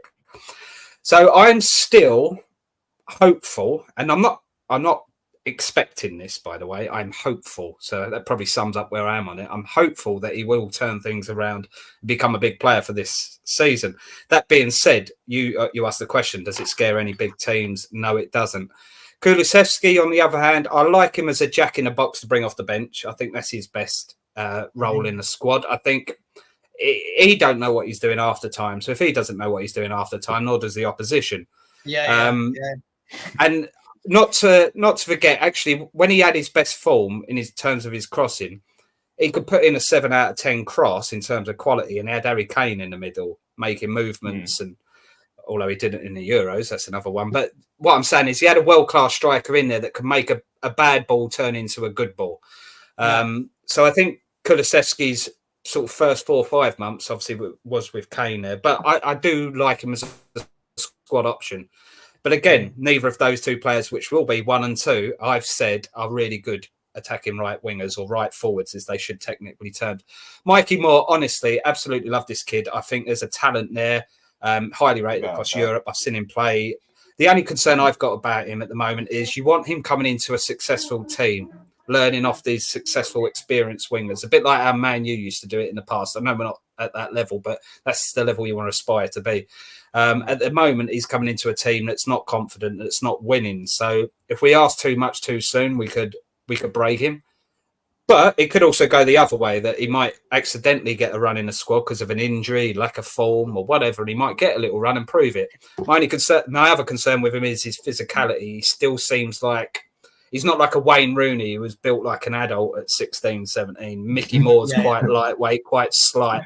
And we've got to be careful that we don't go, right, you're a great talent, get in there, when we could actually break him longer term. So Dave, as long as we manage to Ange doesn't play the kids. I wouldn't well, this is what I'm one bit. I wouldn't worry about this it. One I'm not too concerned. I would just, you know what, I'm actually quite, I was saying at the end of last season, Dan will back me up on this. When we was getting to the end of the season, it looked like we had much to play for. I was like, all I want to see is Mickey Moore get some minutes. I'm not saying start, I just want to see him get some minutes.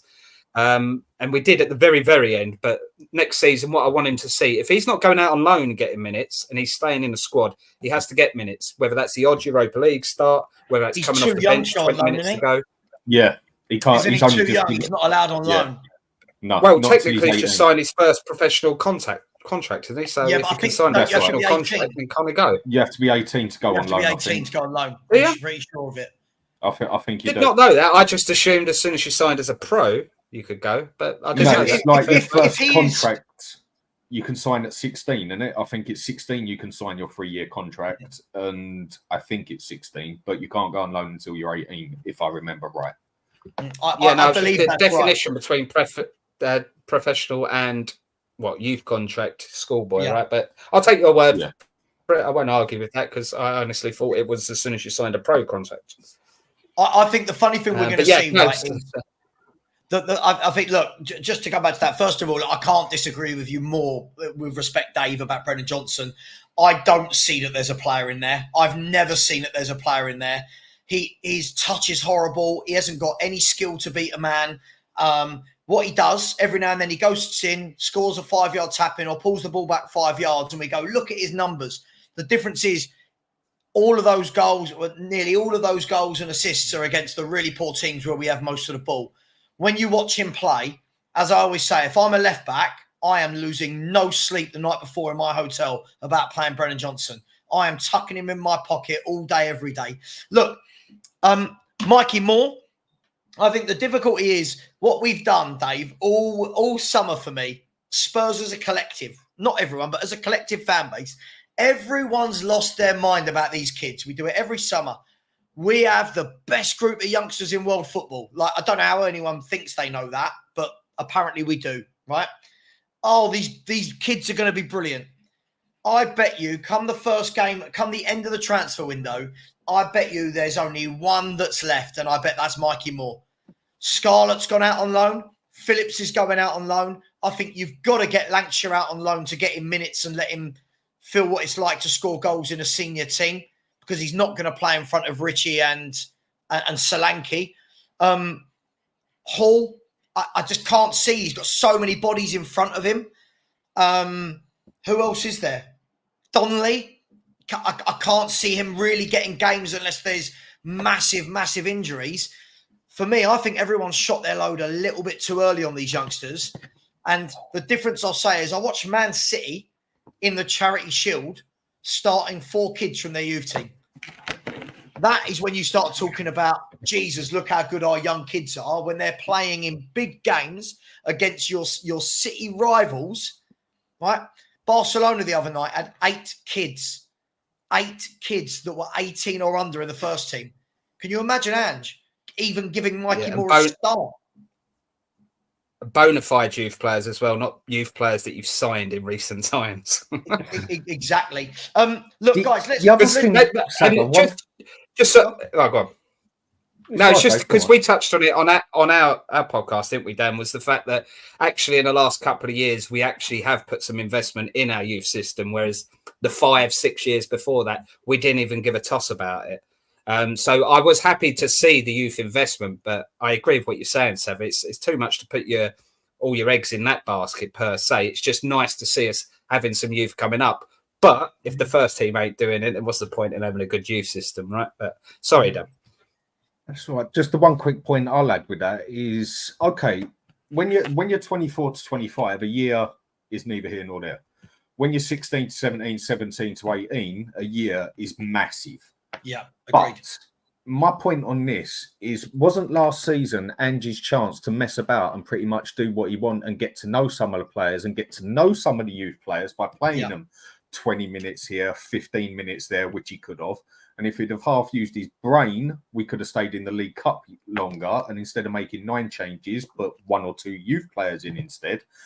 And he could have messed about with some of the youth team last season and give them some minutes. Mm-hmm. But he hasn't. And now he's on that season where it's make or break, basically. For me, 6 months he's got make or break. Is he really going to take that chance and mess about with some of the younger players now?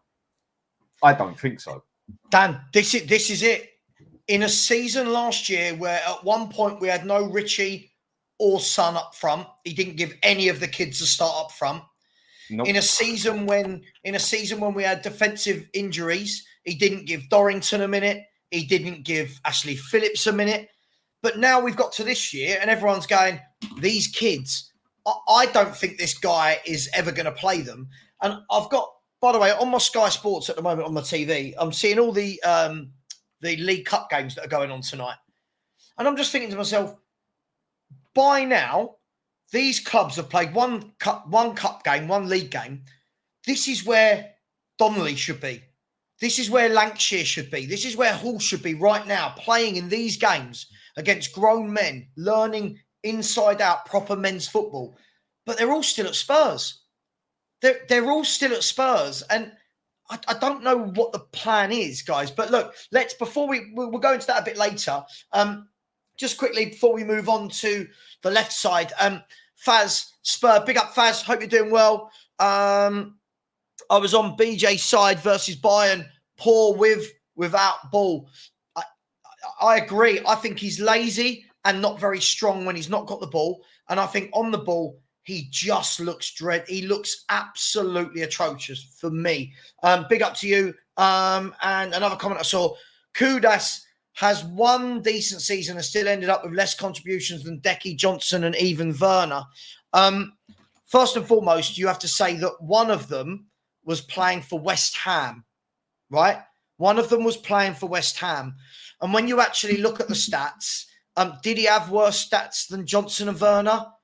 No, he didn't. I think this is complete lies. You've made this up, Enigma 6. I think he got slightly less than Johnson, but he was playing for West Ham. Yeah? He's playing for West Ham, who had Mikel Antonio up front. So let's put a bit of context. Guys, here we go. The left side. Son, Werner, Solomon again, and Donnelly, because I refuse to put him in the left-back area. He's not a left-back. Who wants to kick me off on the left-sided options? I'll go first if you want. Go for it. Do you know what? And I'm laughing as I say this, but this probably sums it up. That's probably the most depth we've got in any one position in the entire team. When you look at it, it is probably the most, because we got Sonny, who's arguably still our best player. We got Timo Werner, the journeyman. He's going to come good one of these years. We got Solomon, who is a half-decent Premier League player when he can get fit. And obviously Jamie Donnelly is a very highly rated youngster. So when you sit there and just say that, you've got a world-class player in Sonny, or close to world-class. I know, Dan, we've had this conversation, what is world-class and what isn't. But he's as close to being world-class that we've got in our squad. Then you've got the likes of Werner and Solomon, two Premier League quality players, but probably the lower end of the Premier League as backup. When you go back to every single one of our other positions, we haven't got that level of depth. That's why I was laughing when I said that. Do I think that's a great thing? No. I still think Sonny's on his way out. And I think left wing's becoming harder and harder for him each season that passes because he's losing that pace each season. Mm-hmm. However, I still prefer him out left than I do up front. Werner, listen, Dan sums it up brilliantly. So I'll steal his thunder here. He's a poor man's Son. He does what Son does, but just nowhere near as good. Solomon, to be fair to him, we didn't see enough of him, and we probably won't do for political reasons. And Jamie Donnelly, I do like, but I would like another left winger if that's what you're asking me. But yeah, I'm done. Yeah, Nige. I mean, I'm going to start off by saying Dave said Son. Probably still our best player for me. Controversial. Are you? Is Son? I said arguably. I know arguably, you said arguably. I'm saying to him, is he still our best player, Nigel? In your opinion? It probably is. Arguably, I mean, I'm taking Van der Ven and Romero out. He's definitely our best forward player, which again isn't hard, lot, does it? But just going back to Johnson quickly, I don't want to dwell on him. I do think he will get good numbers this season. So people will be saying, "Are you in the mud? You're in the mud," because I can see Johnson getting 15 to 20 GAs. Doesn't make him a great player, of course. Back to the left, yeah, Sonny starts. And then Werner. And the other two, again, Solomon, I think he did all right starting the season last year. He got a couple of assists, but again, we're not going to see enough of him because he just can't stay fit. And Donnelly, I'd be surprised if he's there. Um, Werner's a weird player because actually what he does when he's like left is quite good. It's just when he gets near the box, which is weird. A lot of people say we've got so many good attacking players, but none of them can finish. Yeah. And it makes you wonder what's the point of being an attacking player if you can't finish. But yeah, Werner actually out wide, getting the ball into the box, taking players on. He isn't the worst I've ever seen. It's just when he's in front of goal. But yeah, I know I'm probably going to get absolutely killed for that. But yeah, it just sums up our attacking lineup. Yeah, it does indeed. I mean, Dan, before we go to the centre forwards, look, Sonny is going to go back to his favoured position on the left. For me, I think Sonny's brilliant from there when he's having a shot at goal. I think anything else now looks very average in terms of beating a man. Looks like it's really hard work for him lately. The pace is gone. Not completely, but from what it was. But he is still the standout left-sided player, isn't he? By like a country mile. He is. Past the defence, he is our standout one. Then I'm going to say, and I know I upset a lot of people saying this, but like it or lump it as far as I'm concerned, Son has never been a world-class player for me. Never has been. And I don't think he's even been close to it. Now, he's got world-class parts about him. He's finishing second to none as far as I'm concerned. And his pace on the ball, really good. Was his dribbling any good? Skeptical. It was okay. Is his passing any good? No. Is his crossing any good? He can't cross come love nor money. I mean, look at even on a dead ball cross when he was trying to take the corners, they was awful. Yeah. Son is losing his prime about him, and that is his pace. Son is one of those players that relies on his pace so much. And the one I relate him to, I know he's not a striker, but a Michael Owen. Yeah. As soon as Michael Owen was brilliant at running with the ball and scoring that goal. But the second he lost his pace, Michael Owen went to nothing. I don't think Son will do that because Son, you could still bring him on with 20 minutes and just get him to hang around the line, and he can still score with both feet as good as anybody. I do think he's a good player, but I do also think he's a very patchy player as well. He'll score 6 goals in 3 games, and then he'll have 5 games where he don't score, and then he'll score 5 goals in 2 games. I mean, that's a patchy player. Sometimes, Dan, some stats sometimes really can overshadow how well a player has actually played. Like, for example, when we use the Brennan Johnson goals and stat, I watch him for 90 minutes of a game and think, mate, were you playing on the wing? And then he'll pop up, score a 5-yard tap-in, and people go, oh, Johnson's so underrated. And you're like, oh, I could have scored that. But look, let's move to the forwards. Before we do a couple of comments, I want to do a little test. Guys, in the next 2 minutes, could you please let me know in the chat who are Spurs' best player? Who, in your mind, is Spurs' best player? Feel free, whack in who you want. Keep it serious, though. No point being silly with it. I'm gonna do a little bit of a test. Love this comment from C to the 4th. Werner is good as long as he doesn't kick the ball. I love that. Daffer Shirt, another one who has completely sensationalized the conversation we're having. If he's as bad as you say, I don't think no one said Sonny was bad. But do you see how things get misconstrued?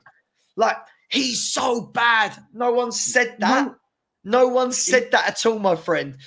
He's a world-class finisher, for God's sake, but it's just other things about him is what doesn't make him a world-class player for me. Yeah, I agree. I just want to say something about Werner quick. Just with what Nigel said, do you know, I agree with you. When he's actually on the ball, he's got the bottle to take it past the player, and he can actually do it where Johnson can't. But then he can't cross, he can't shoot, he can't bloody pass, he can't head the ball, and he can't do nothing else. For me, he's just... It comes to 2 o'clock kick out at the pub, and you'd still leave it behind if you get where I'm getting at. I think he's terrible. I do not rate him. Why we even got him again? Just quickly, let's look at the forwards before we go on to some tactics bits. Is everyone okay to go for another half an hour if we round off just after 9? Does that work? Perfect. Well, look, We'll do 5 minutes on the forwards. By the way, you can see that nearly every single person for best player at Spurs is writing, and it's exactly what I thought it was going to be. And we're going to come back to this later to back up a few things. Romero or Van der Ven. There's a few sunnies, but nearly everyone is going with Van der Ven and Romero. And I was so hoping that was going to happen so that I can prove a very big point in a minute. Romero, Van der Ven, all over the place. Everyone is saying that. Guys, our forwards, before we get to that, our forwards, I don't even need to bring this up. At the moment, is Solanke, Richarlison and Lancashire. I don't even have to say anything. Let me start. Nige, Solanke, Lancashire, Richarlison. What do we make of that as a free? Pretty poor. Obviously, we've not seen Solanke yet, so I will reserve judgment, but it didn't fill me with excitement when we signed him. Richarlison, I would be quite happy if he left. Never thought he's good enough. But if he can stay fit, he'd probably score 10 goals. And Lancashire, good young player, but I think he'd be out on loan. So basically, it's going to be Solanke and Richarlison battling it out. And, you know, it just might bring the best out of both of them. That's what I'm hoping. Mm-hmm. You know, do you see any way, Nigel, in which Lancashire gets minutes, or does he have to go out on loan? I think he will be out on loan. I think, I can't see him getting minutes really. Maybe if he does stay, maybe UEFA Cup. But no, other than that, I think he'd be out on loan. Yeah, I mean, Dan, the forwards, it's got to be Solanke starting, right, with Richie playing in Europe. Again, it's that kind of, if it is going to be Richie playing in Europe, can we then say we're taking Europe seriously? I'm just chucking it out there as a theory. It's a messed up situation. There's certain times I'd have rather had Richarlison up front than Son, depending on the situation in the box. When someone sits tight in the box, sits deep in the box, that weren't Son's side. Richarlison was more the player that I felt could pull something off in that. And I think Solanke, the more I think about him and the more I look at it, okay, Liverpool, 20-odd games, 1 goal, wasn't good. Chelsea, wasn't good. Has had 1 good season, basically. But then a lot of teams do buy a player on 1 good season. I think he can get 15 goals for us. Yep. But I don't see him taking us up a level. But on another side of it, I must admit, I am interested about him because he's not a small fella. He's quite a lump. He's quite quick on the ball.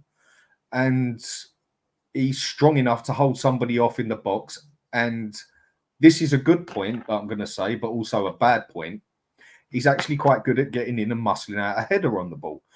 But we haven't got no one who can cross the ball except Porro and Maddison, and that's going to be a problem. Yeah. I'm going to do what Nigel said there, and I'm going to step back off him, and I want to see what he gets played to do as such, because I don't think I'll just finish it off like this. If it would have been 30 million, I'd have been, do you know what, 30 million, I'll have that. Yeah. 65 million, I think we got caught with our pants down, but it happens at Spurs all the time, doesn't it?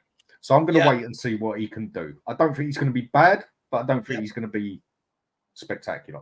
I completely agree with you, Dan, on that. I've got him down for 16, 17 Premier League goals, which is good. Is not bad. Right?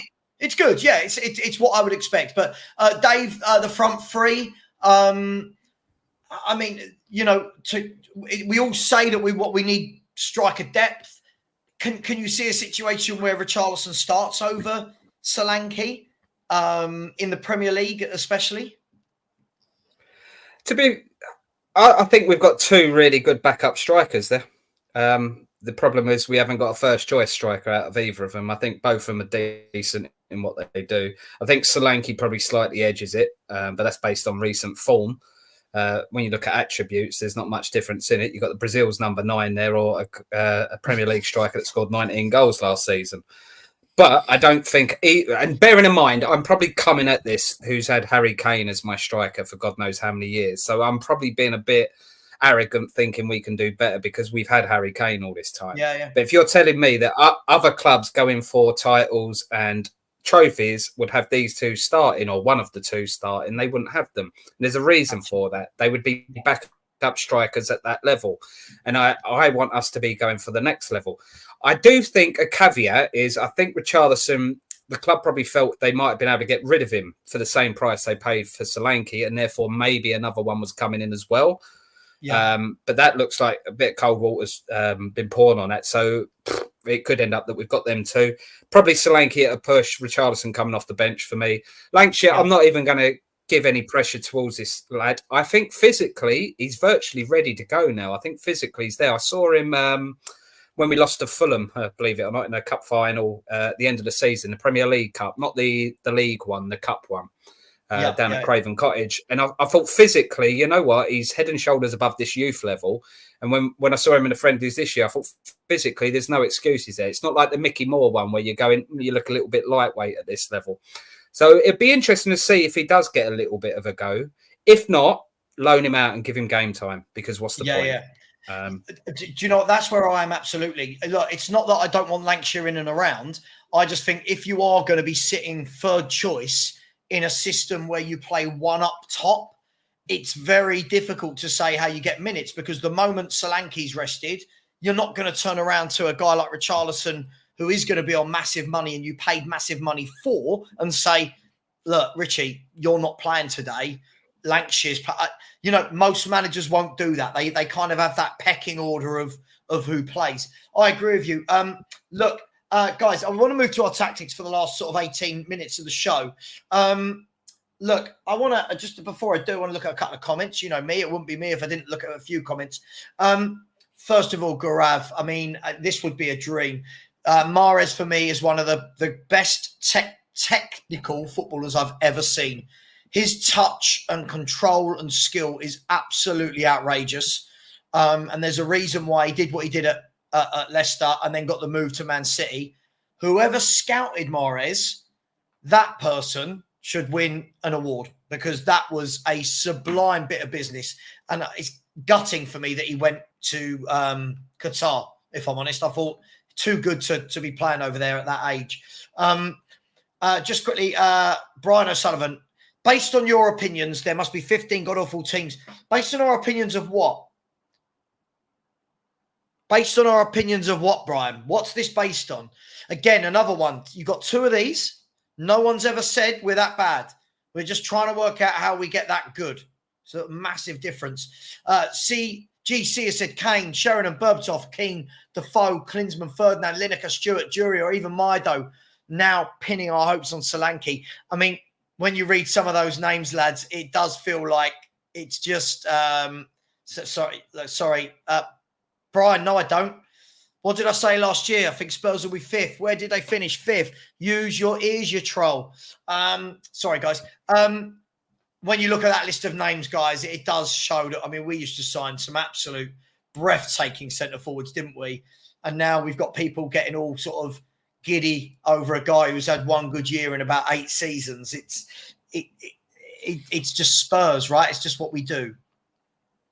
I think that's why it's so frustrating as a fan. Is, you know, we've seen all these great strikers over the years, even like Pavlyuchenko. I love that guy. You know, he's brilliant. I mean, patchy, but, you know, he could smash it in from anywhere. And now we've got players who just don't get you off your seat.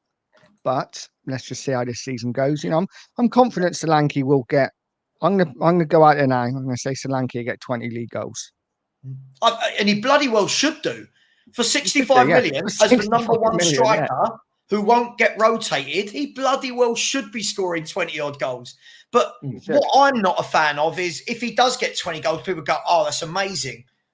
No, he should be getting 20 goals. Guys, we are going to look now at some tactics. And before we do, sorry, Brian, if I don't like being challenged, why do I have shows where I put the link in the chat and ask people to come on? Every time I do that, I don't ever see you jumping to come on and challenge me. So the reason I call you a troll is because you do what I hate. You're the sort of person, you say things that I have not said. It's so infuriating when people do that. And then I go to other channels in the chat and I see people going, oh my God, Savva said he doesn't like Sonny. And you're like, what? Like what? No, he didn't say that. Anyway, guys, I want to show you this. this. Hopefully you can see this. I can't blow it up any further because annoyingly the ads down the right-hand side or the promos down the right-hand side get in the way. Now, this for me is an example of an 11 that will start the game against Leicester. Is that Romero and Van der Ven up front? And so the reason Solanke's name isn't there is because they haven't got him on their website yet. That's the only reason. That is Solanke. Okay. So if you can see there, can you see that? This is Solanke. And then if I scroll down, what I've done is put what a team underneath that would look like in terms of like a Spurs second 11 or a B team, if you would like. A lot of people have been saying they want to talk about the tactics. And Dan, I know you're massive into this and it kind of goes to this comment from Bobby Andrews that said, let's talk tactics, panel. Because for me, unless he tweaks and changes, it doesn't matter who we sign. We have the best defence we've had in years. And because of the tactics, we still look shy. Now, 100%. I agree with Bobby. But off the back of that comment and off the back of me knowing that I had this ready to go for tonight, isn't it interesting, guys, that so many want to tell you nothing wrong with the tactics. The manager doesn't need to adapt to anything, right? The players are learning the system, right? Have faith. Yet when I ask, who are Spurs' best players, everybody said Romero or Van der Ven. My question is this to you guys as a panel. Who on earth has a back four that concedes 61 goals in a season, and then when their fans are asked, who's the best player at the club, the two outstanding candidates are the centre-halves? Why might this be, Danny? Could it be anything to do with the tactics? And before you go, the reason I've set it up like that, and not with Porro as a right back and Udogie as a left back, this is the average position of Spurs players in the last 10 games. This is how we set up. So, Dan, why are they our best two players? Why do we concede 61 goals? 100% Ange's tactics. I've said it 100 times. I'll say it again. Give Ange the best team on this planet here and now. He will never win a league, not a big league. Okay, Scotland, fair play. He will never win in Spain. He will never win in Italy, nor Germany, nor England. Those tactics are too suicidal at defence. For me, a quality team, a winning team, starts from defence. Now, this is where I'm going to sound more positive than negative. That team, for me, is still a fourth place team. We can still get fourth place out of that team, same as we should have easily had fourth place last season. And to me, that was purely down to Ange's tactics. If he changes his tactics and just a couple of little tweaks to his tactics, he can easily get us another 6 points and concede us maybe 10 less goals. Even if it's just one inverted goes forward, the other brings it to 3 at the back, we're that little bit tighter. Even if we played with a DM, even if just 1 or 2 little changes, he's got a team there that can fight for fourth place and win a cup. Are you talking about this, Dan? If Spurs did that, and when we attacked and actually had the 3 at the back with 1 going, somebody protecting, forget the names for the moment, somebody protecting, and then the 2 wide players actually out wide, letting James Maddison actually be a playmaker. Is this what we're saying? Basically, it's not the formation I would go with. I would personally play a 5-2-2-1 because then you can chop and change into a 3-4-2-1. You can then bring 2 back into midfield to block it up to 5. You can mess about with it. But I would have it 3 at the back straight away, 2 wing backs overlapping, 2 in the middle with 1 that can come back, 2 attacking midfielders, playmaker, Maddison, do what you bloody want. Other one, whoever we put there to come back and go forward. And I'd have my striker there. I wouldn't even play with wingers. Not with who we've got. You're talking about that. Basically, yeah. And then obviously when the ball comes, that's how I would start. And then when the ball comes at us, obviously we go to 5 at the back. Then one of the 2 up front can come back to 3 in the middle, all depending with and without the ball. But that is how I would pretty much start. And then the two up front as well, the attacking playmakers, whatever you want to call them, they could also drift out wide if you need them to be, and the one in the middle can come through the middle. And you can also back yourself on that as well when it comes over you. But instead, this is what we do. Instead, this is what we do.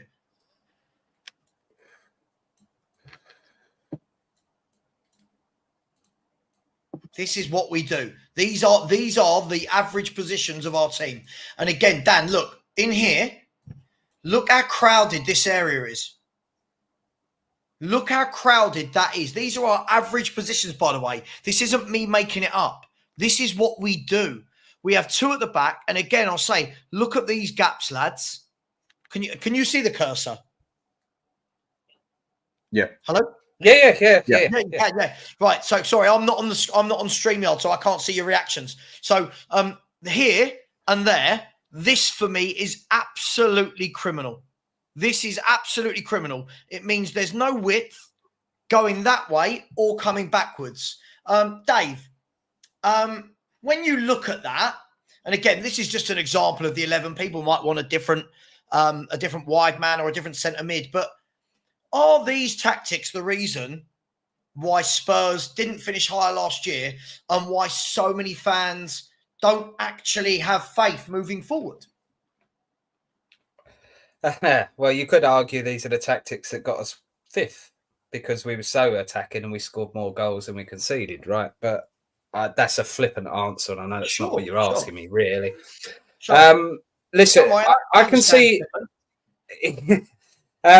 Listen, I personally think, and me and Dan did have this debate sort of 2/3 through the season, there was a lot of individual mistakes that really put a downer on our tactics. So I do caveat that. However, Dan was proven right over the course of the 38 games in the fact that Ange was too stubborn to change. And he put it, and again, Dan, sorry to put words in your mouth here, but I thought you summed up really well. He's very much a Conte in the sense that he's stubborn in his way or the highway, but he just does it in a very different style. He's very much front foot, fluid, attacking football, which looks great on the eye. Conte, very much a traditional, let's keep goals going in our goal, and then we'll start building up attack from there. But mentality-wise, they were both the same. It was my way or the highway. We're just getting a different version of that. And that's why I think the Ange ball, to put that in quotes, was so well received by the Spurs fan base because we'd had a period of a couple of managers in a row, three of them, Nuno, Jose, and obviously Conte, negative football. So we was like, oh, we're playing attacking football. This is brilliant. So he got an extra bit of leeway than normal managers would, Ange. Agreed. Yep. That being said, I demand of Ange changes this season. And I think Dan touched on it there. It's not a massive change. It's the odd tweaks. If we're going forward, flying everyone forward, just keep one of those fullbacks a little bit deeper than they were last season. Or alternatively, and we touched on it in this show, those three centre midfielders, tell one of those centre midfielders, if you want to chuck your fullbacks forward far, tell one of those centre midfielders he's got to sit. He's got to be a 6 for that transition point of the game. It's little tweaks like that. It's not a big reinventing the wheel because I think fundamentally Ange has got us playing in a way that does damage to other teams. I think it was even Pep and both Mikel Arteta, who are the managers of the top two teams in the league that we're challenging in, said Pep's team, Ange's team, was one of the hardest to play against. I know he's had criticism saying he's one of the easiest to play against in terms of, what tactically he's going to do. But in terms of how the team play, it's one of the hardest because we put the opposition under so much pressure. And I think some of that work goes unnoticed by the fans because that's a lot of it. Is trying to win the ball in a Premier League game is harder. But, Sam, I agree. You can, yeah. Which part? I'd love to query it because I don't think we are this attacking team that lots of people seem to make out that we are. I feel like we say it's attacking purely because we don't defend. I don't actually think we're that great when we go forward. And again, a lot of our goals still seem to be very much from a kind of counter-attacking viewpoint. I get it, right? He came in, and I've heard Let, Danny let say me this. let me change from attacking to front foot. That's probably what I wanted right. to say. Front foot. That I agree with. Danny has said this many times, and I've always agreed with him on this. Right, that Ange came in, and all he had to do was kick the football that way, and people loved it.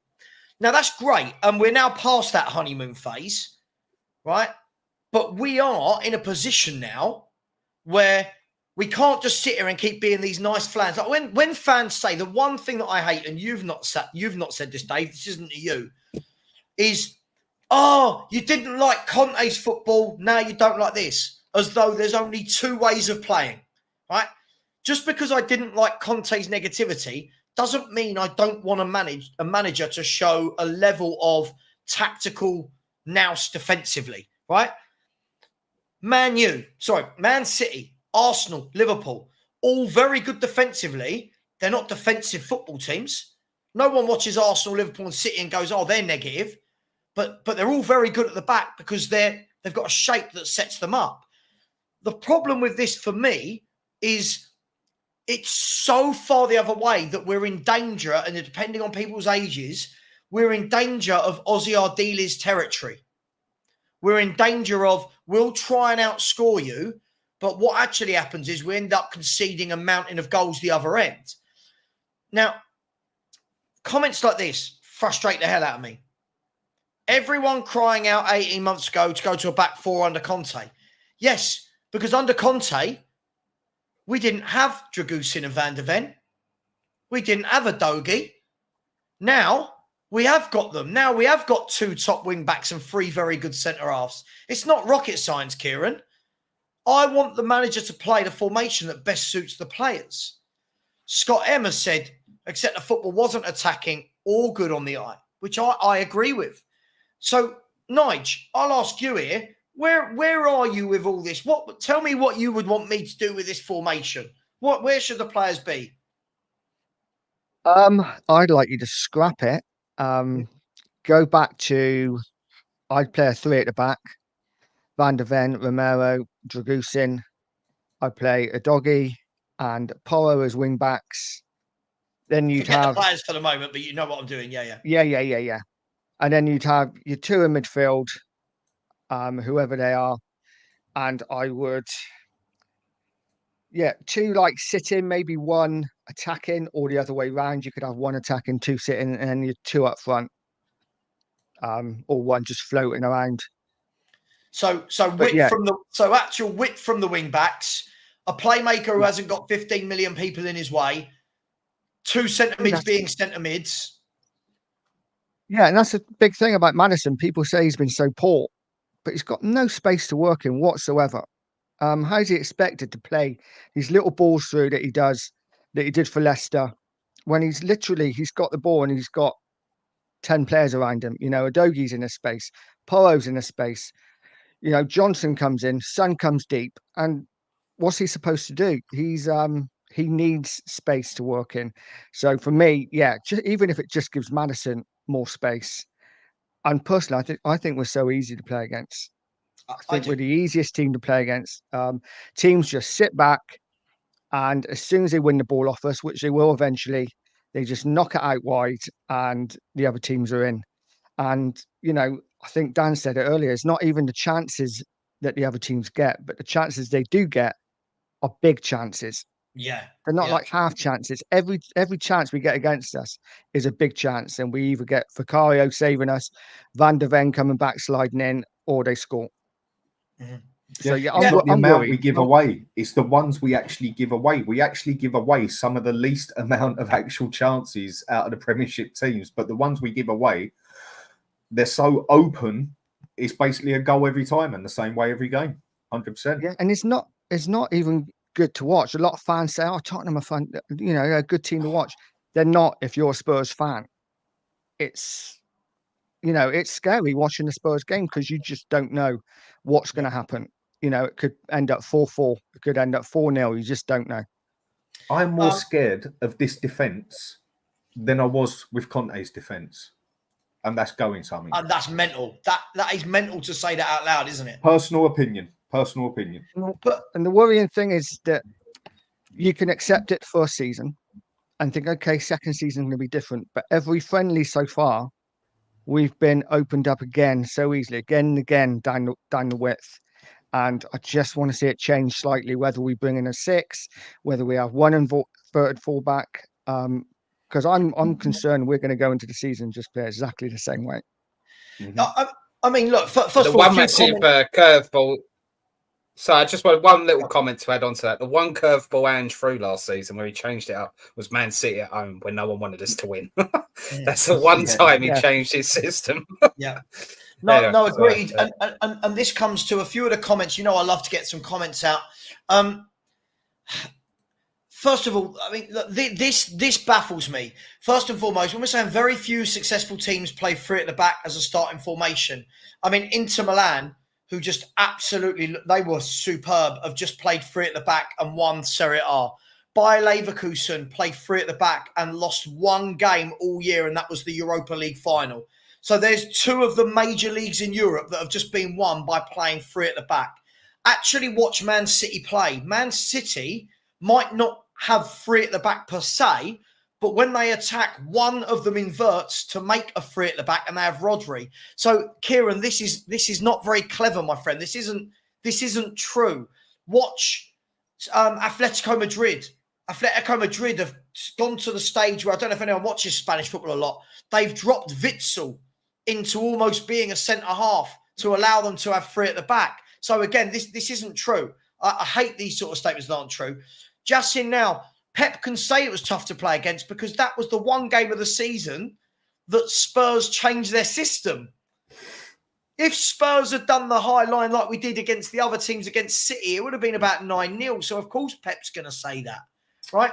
Listen, Justin, now, you can turn around and go, who should I believe? We conceded 61 goals. That tells me, factually, we were easy to play against. We conceded 61 goals. Surely, guys... Huh? Same goals. Same goal. But we're in denial, right? Look here, another, this sort of comment baffles me. Ange explained he does not compromise his system in the first year when he is instilling the philosophy into his players. He was clear about that. So, as the season went on, guys, we got worse and worse and worse. So all of this instilling into them, are we saying that the players didn't get it because we got worse and worse and worse? I don't know.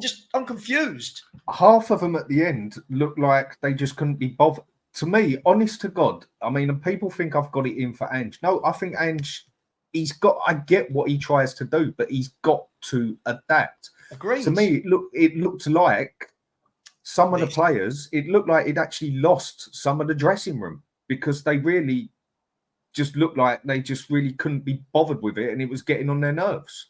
Mm-hmm. And one other quick point I want to make to that with the defence side, why do we take that much more dangerous chances in front of our own bloody goal than we do up the other end of the pitch? Now, I get we want to play it out of defence, but we'll take a pass in defence when there's only 30% chance it goes through. Whereas up front, we won't take the pass unless there's an 80% chance it goes through. I don't get it. Someone make me learn. We are a brilliant attacking team to watch if you're a fan of the opposition team, as they're the ones getting all the chances. Everyone, watching us play now, we've figured it out as fans. If we figured it out, these coaches of the opposition have figured it out. And again, it's how many goals did we concede in Conte's second season? We conceded 2 more than we did last season with Dyer, Davis, Emerson Royale. So then when you go to Van der Ven, Romero, Porro and Udogie and you're conceding 2 less, what does that tell you? JS, guys, we all sat here and said the best 2 players in this team are Romero and Van der Ven. That can't be true at the same time as Ange's tactics being good or true. That can't be. Either they're crap and letting 61 goals as a centre-back pairing, or the manager's tactics make them look crap. Both those statements can't be true, can they? It's the zonal marking as well. Every time they get a corner, we might as well give them a bloody penalty. Like I said earlier before the show. I think Romero and Van der Ven are the best because they do the most work in the team and most of the time they do a very good job of it. Which backs up your point, Savva. I just think the players in front of them are not good enough at doing the system yet. Which then brings the argument, well, why don't you change the system as the manager if you haven't got the players to do the system you want? I kind of get both sides of it. This season is a massive, massive test for Ange. And we'll know either way. Is he willing to adapt? Are the players willing to improve? One or the other's got to happen. Otherwise, we'll be less than last season. We'll be lucky to get in the top half. So can I ask you then, the thing that makes me laugh, right, is when we say, and I agree with you to an extent, but we say the players in front of him aren't good enough to play the system. Dave, I've never seen any manager play this system. I truly believe you could play these tactics with Man City squad and they would still concede a shed load of goals because Ange doesn't play with a 6 and doesn't play with one of the fullbacks coming in to make a 3. So as much as I keep hearing this, that the players will learn the system, can anybody, Dave, I'll ask you, but I'm asking in the chat as well, anyone tell me a manager in world football that's ever done this system and won?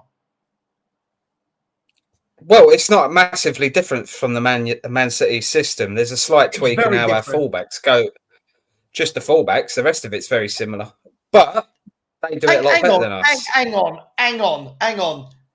on. Who was the first manager in this league to play right back and left back in centre midfield as they're transitioning through? But never at the same time, right?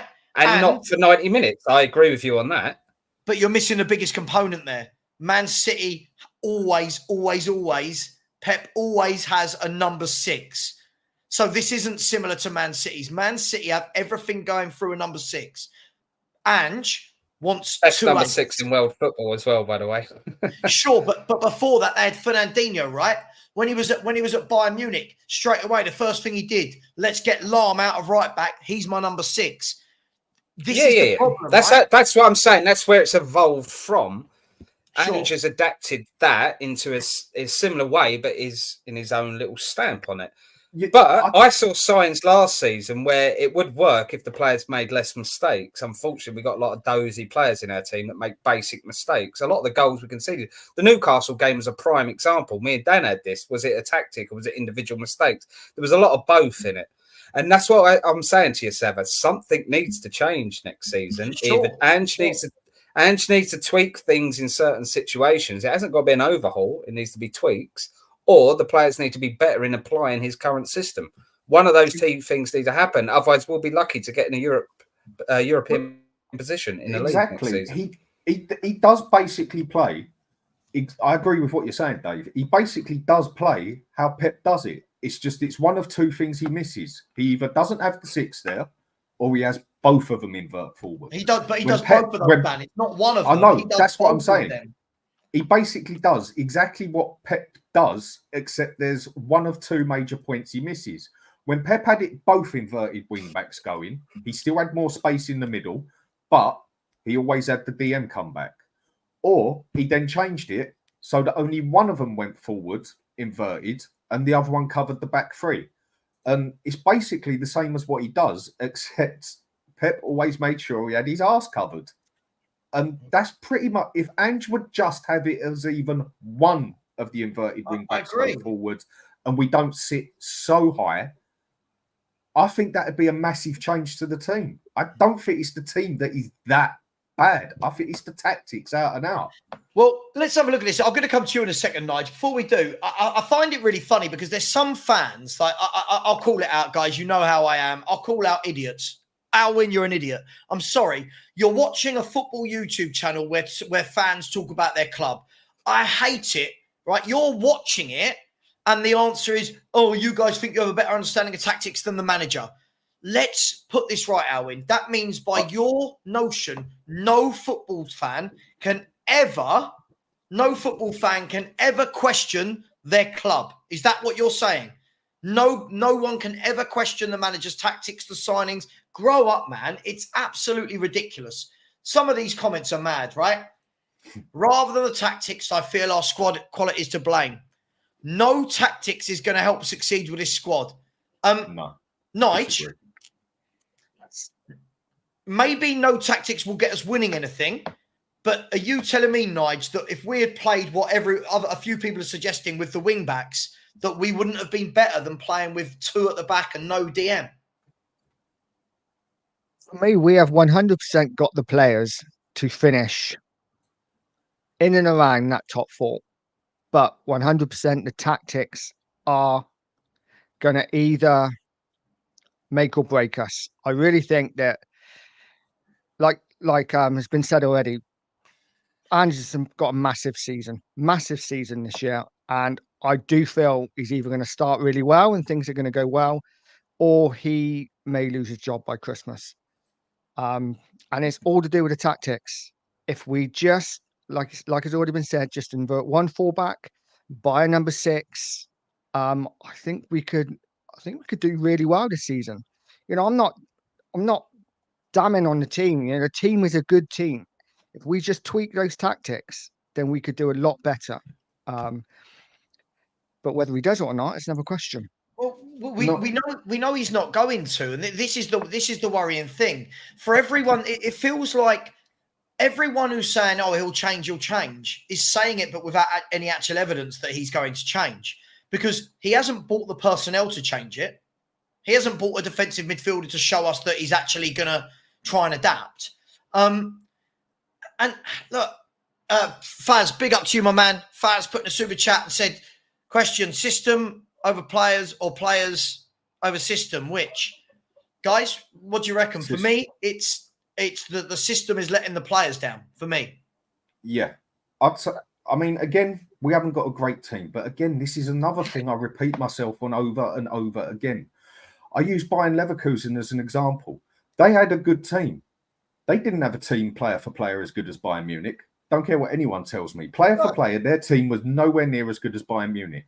Agreed. But what he managed to do was get the right formation for his team and get every single player playing to their perk ability instead of underlapping, overlapping, whatever way you would want to put it. Take Porro, for example. He's done good. But now go play him at his natural as an overlapping winger. You will now see him as one of the top 3 in the Premiership, in my opinion.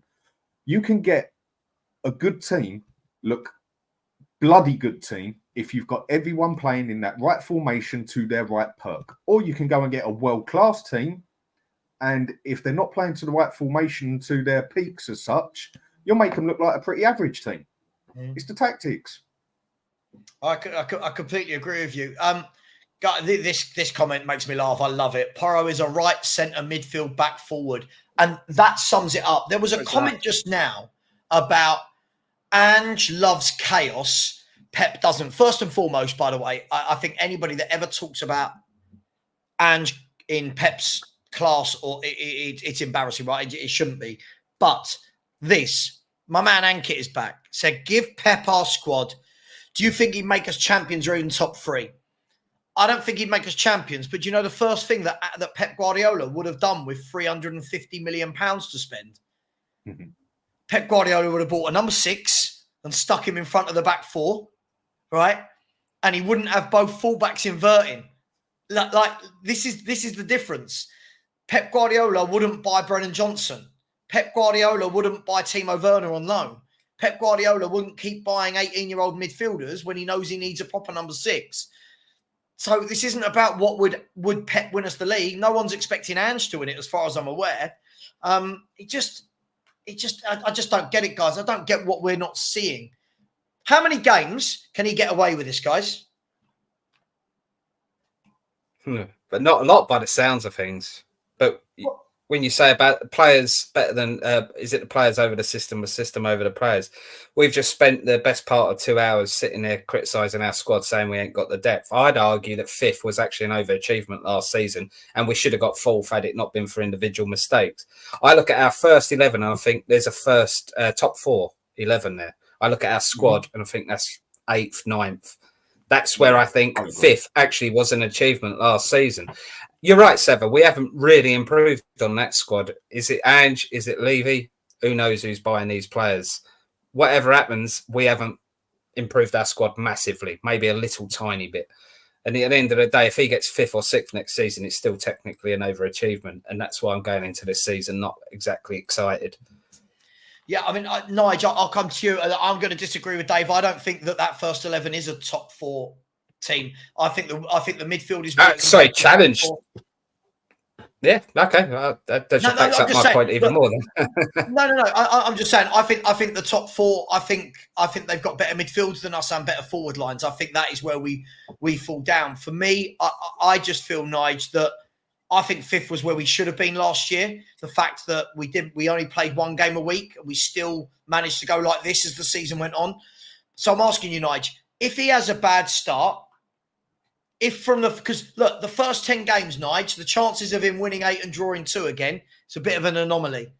So the pressure's going to be on because whatever he does the first 10 games is going to be worse than last year. Do you think there is genuine pressure on this guy? Because some people really do. I don't think there is.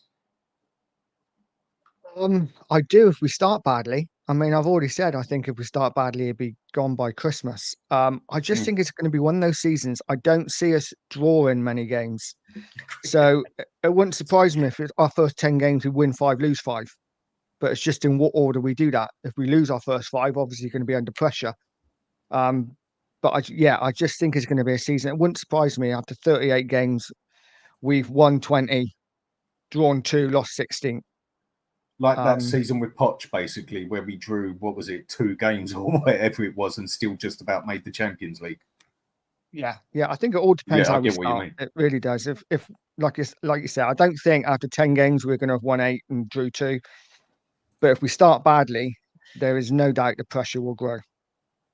And history does say we can only go by 24 years of history. I know it's not 25 years yet, but only 24 years of history says that if he is not in that top 6 or 7, maybe within, let's say 6 points of 4th place, or it's showing that there's no chance of getting 4th place, he's gone. Baked potato. See you later. That's just what history says to me. Mm-hmm. Yeah, no, absolutely. Look, guys, I do want to wrap up in a second. We've got a super chat, by the way. My man Ankit, I love this dude. Listen, the way you're belittling the greatest coach in world football, every single comment is hilarious. This guy, if he walked out of City now, tell me a club that doesn't hire Pep Guardiola. Name me one club in world football that wouldn't want Pep Guardiola. There we go, right? Everyone's going to want this man. I think he's saying about Jose Mourinho. I know, but he said in there, same would be the state of Pep if he had leaving. Oh, gotcha. Yeah, I think that's last bit. Pep Guardiola still would buy better with this money than what we've seen Ange buy. That's the difference. Look, he went out and got Alvarez for 15 million quid. He went and got a Kanji for 15 million quid. Yeah. Look, guys, I do want to leave it there just quickly. Oryx Beach, big up to you. I said unpopular opinion, even though it shouldn't be. Thomas Frank would get more out of this team than Ange. Thomas Frank knows how to adapt to his players. I mean, actually called for Thomas Frank after Conte went, to be fair, just for the record. Yeah. It's difficult to know, right? It's difficult to know, isn't it? Because what people are saying is, he's only managing Brentford, but Ange came from Celtic, right? So difficult to tell. But listen, I just want a stable manager. I want a manager that every game we play, we don't concede something like 19 or 20 shots. David Derrill, this absolutely cracks me up, dude. I love it. Not in the same class as Pep, ? Name me managers who have dominated and outplayed Pep at Etihad. You do realise that, first of all, Ange didn't beat Pep at the Etihad, right? They drew 3-3. Second of all, beating Pep in one game doesn't suddenly make a manager better than Pep Guardiola. Oh, my gosh. What's going on with the world? Guys, girls, thanks so much. Dave, thanks for coming on. Really appreciate it, mate. Really do. Thank you for having me. Sorry I'm late. No worries. I love it. I'm always told I don't get people on with a different opinion, but I think we've had a lot of different opinions tonight, and in a respectable way, we've had a chat. It's good. Nige. Yeah, good, healthy debate. Yeah, absolutely. Nige from Pure Coys. Thank you very much for coming on. Thanks for having me, mate. I really enjoyed it. No worries. Nige, do me a favour. Tell me how many subscribers you got right now. Oh, hang on, I'll have to look. Get ready. Could be in the thousands by now. Could be. Probably not. It was quite funny, actually. Earlier, I was looking on and I got my daughter tonight, and I was like, every half hour, I was like, oh, Edith, I got 10 subscribers. You got 54. Let's do something. You've got 54 subscribers. Guys and girls, nice. I'm putting the link in the chat. I've added on there. there are 470 of you in here right now. Could as many of you as possible, I know we're not going to get all 470. Could we please get as many of you as possible to go over and smash, help Nige grow. Do the same with Danny as well. But Nige is looking to get to the first 100 and then it goes further forward. Please, let's see that number rocket up. That would be absolutely amazing. Great guy, one of life's real good guys. He's not an arrogant shit and a narcissist like me. So please do sub to him. Sub to, so I'm just saying the things I wake up and get called every day.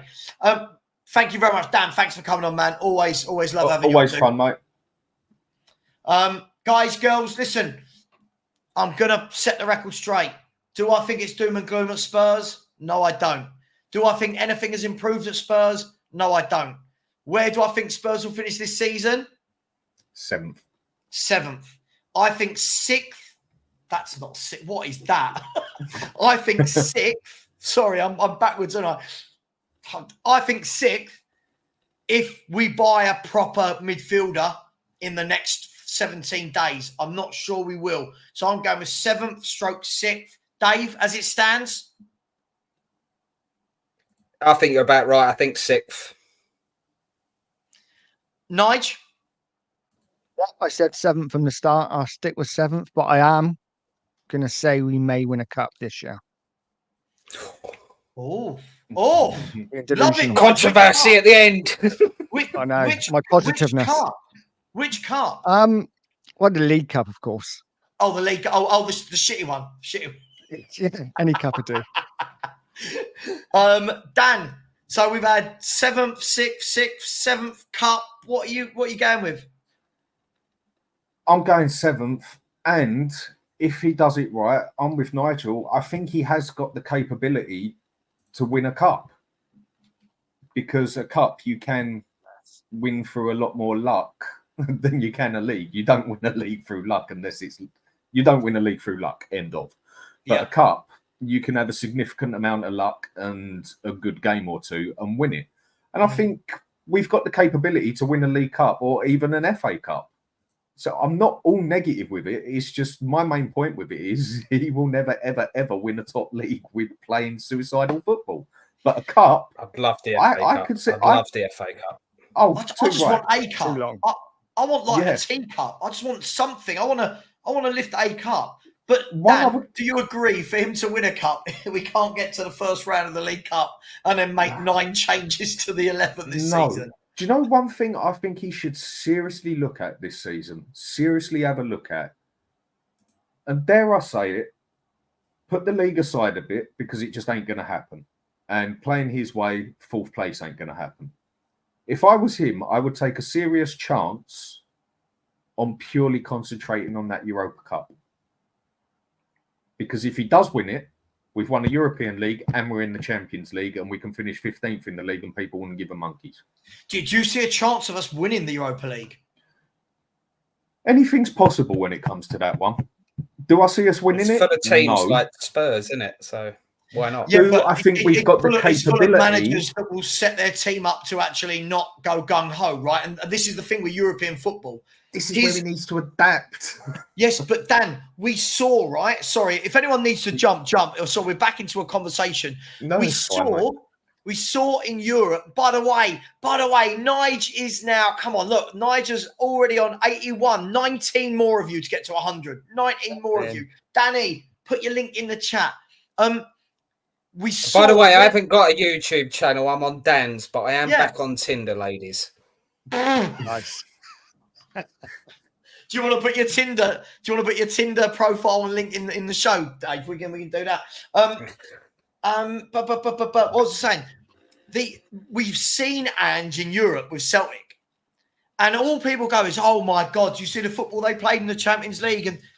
But they got battered in most games. Like it's like teams sat there, took what they had, and then counter-attack. And this is why he's never changed. That's my worry. That's my worry, Dan. But I don't think he is going to adapt. That's just me. I'd love to be wrong. I can't see him adapting either. The most frustrating thing is the capability is there for us to do something like get a cup or something like that. That is the most annoying thing for me. But will he adapt? I very much doubt it, but the capability is there. Well, there we go. We're winning. So Danny has promised us Europa League. Nigel's promised us the League Cup. I mean, look, we're doing a cup double. This is exciting times at Tottenham. I'm promising you all absolutely nothing. Guys, girls, we are going to leave it there. Please do subscribe to these wonderful people. They give up their time. They help me. Please subscribe to my channel as well. We're going to hunt down 15K for the rest of this year. We've had 10 subscribers tonight. Nigel's had more, which is great. But those people all subscribe to me as well. Subscribe to David's Tinder page and his Grinder page and whatever other page he's got. Subscribe to Danny at Hotspur Hood. Much love. Take care. And as always, come on, you Spurs. How about you?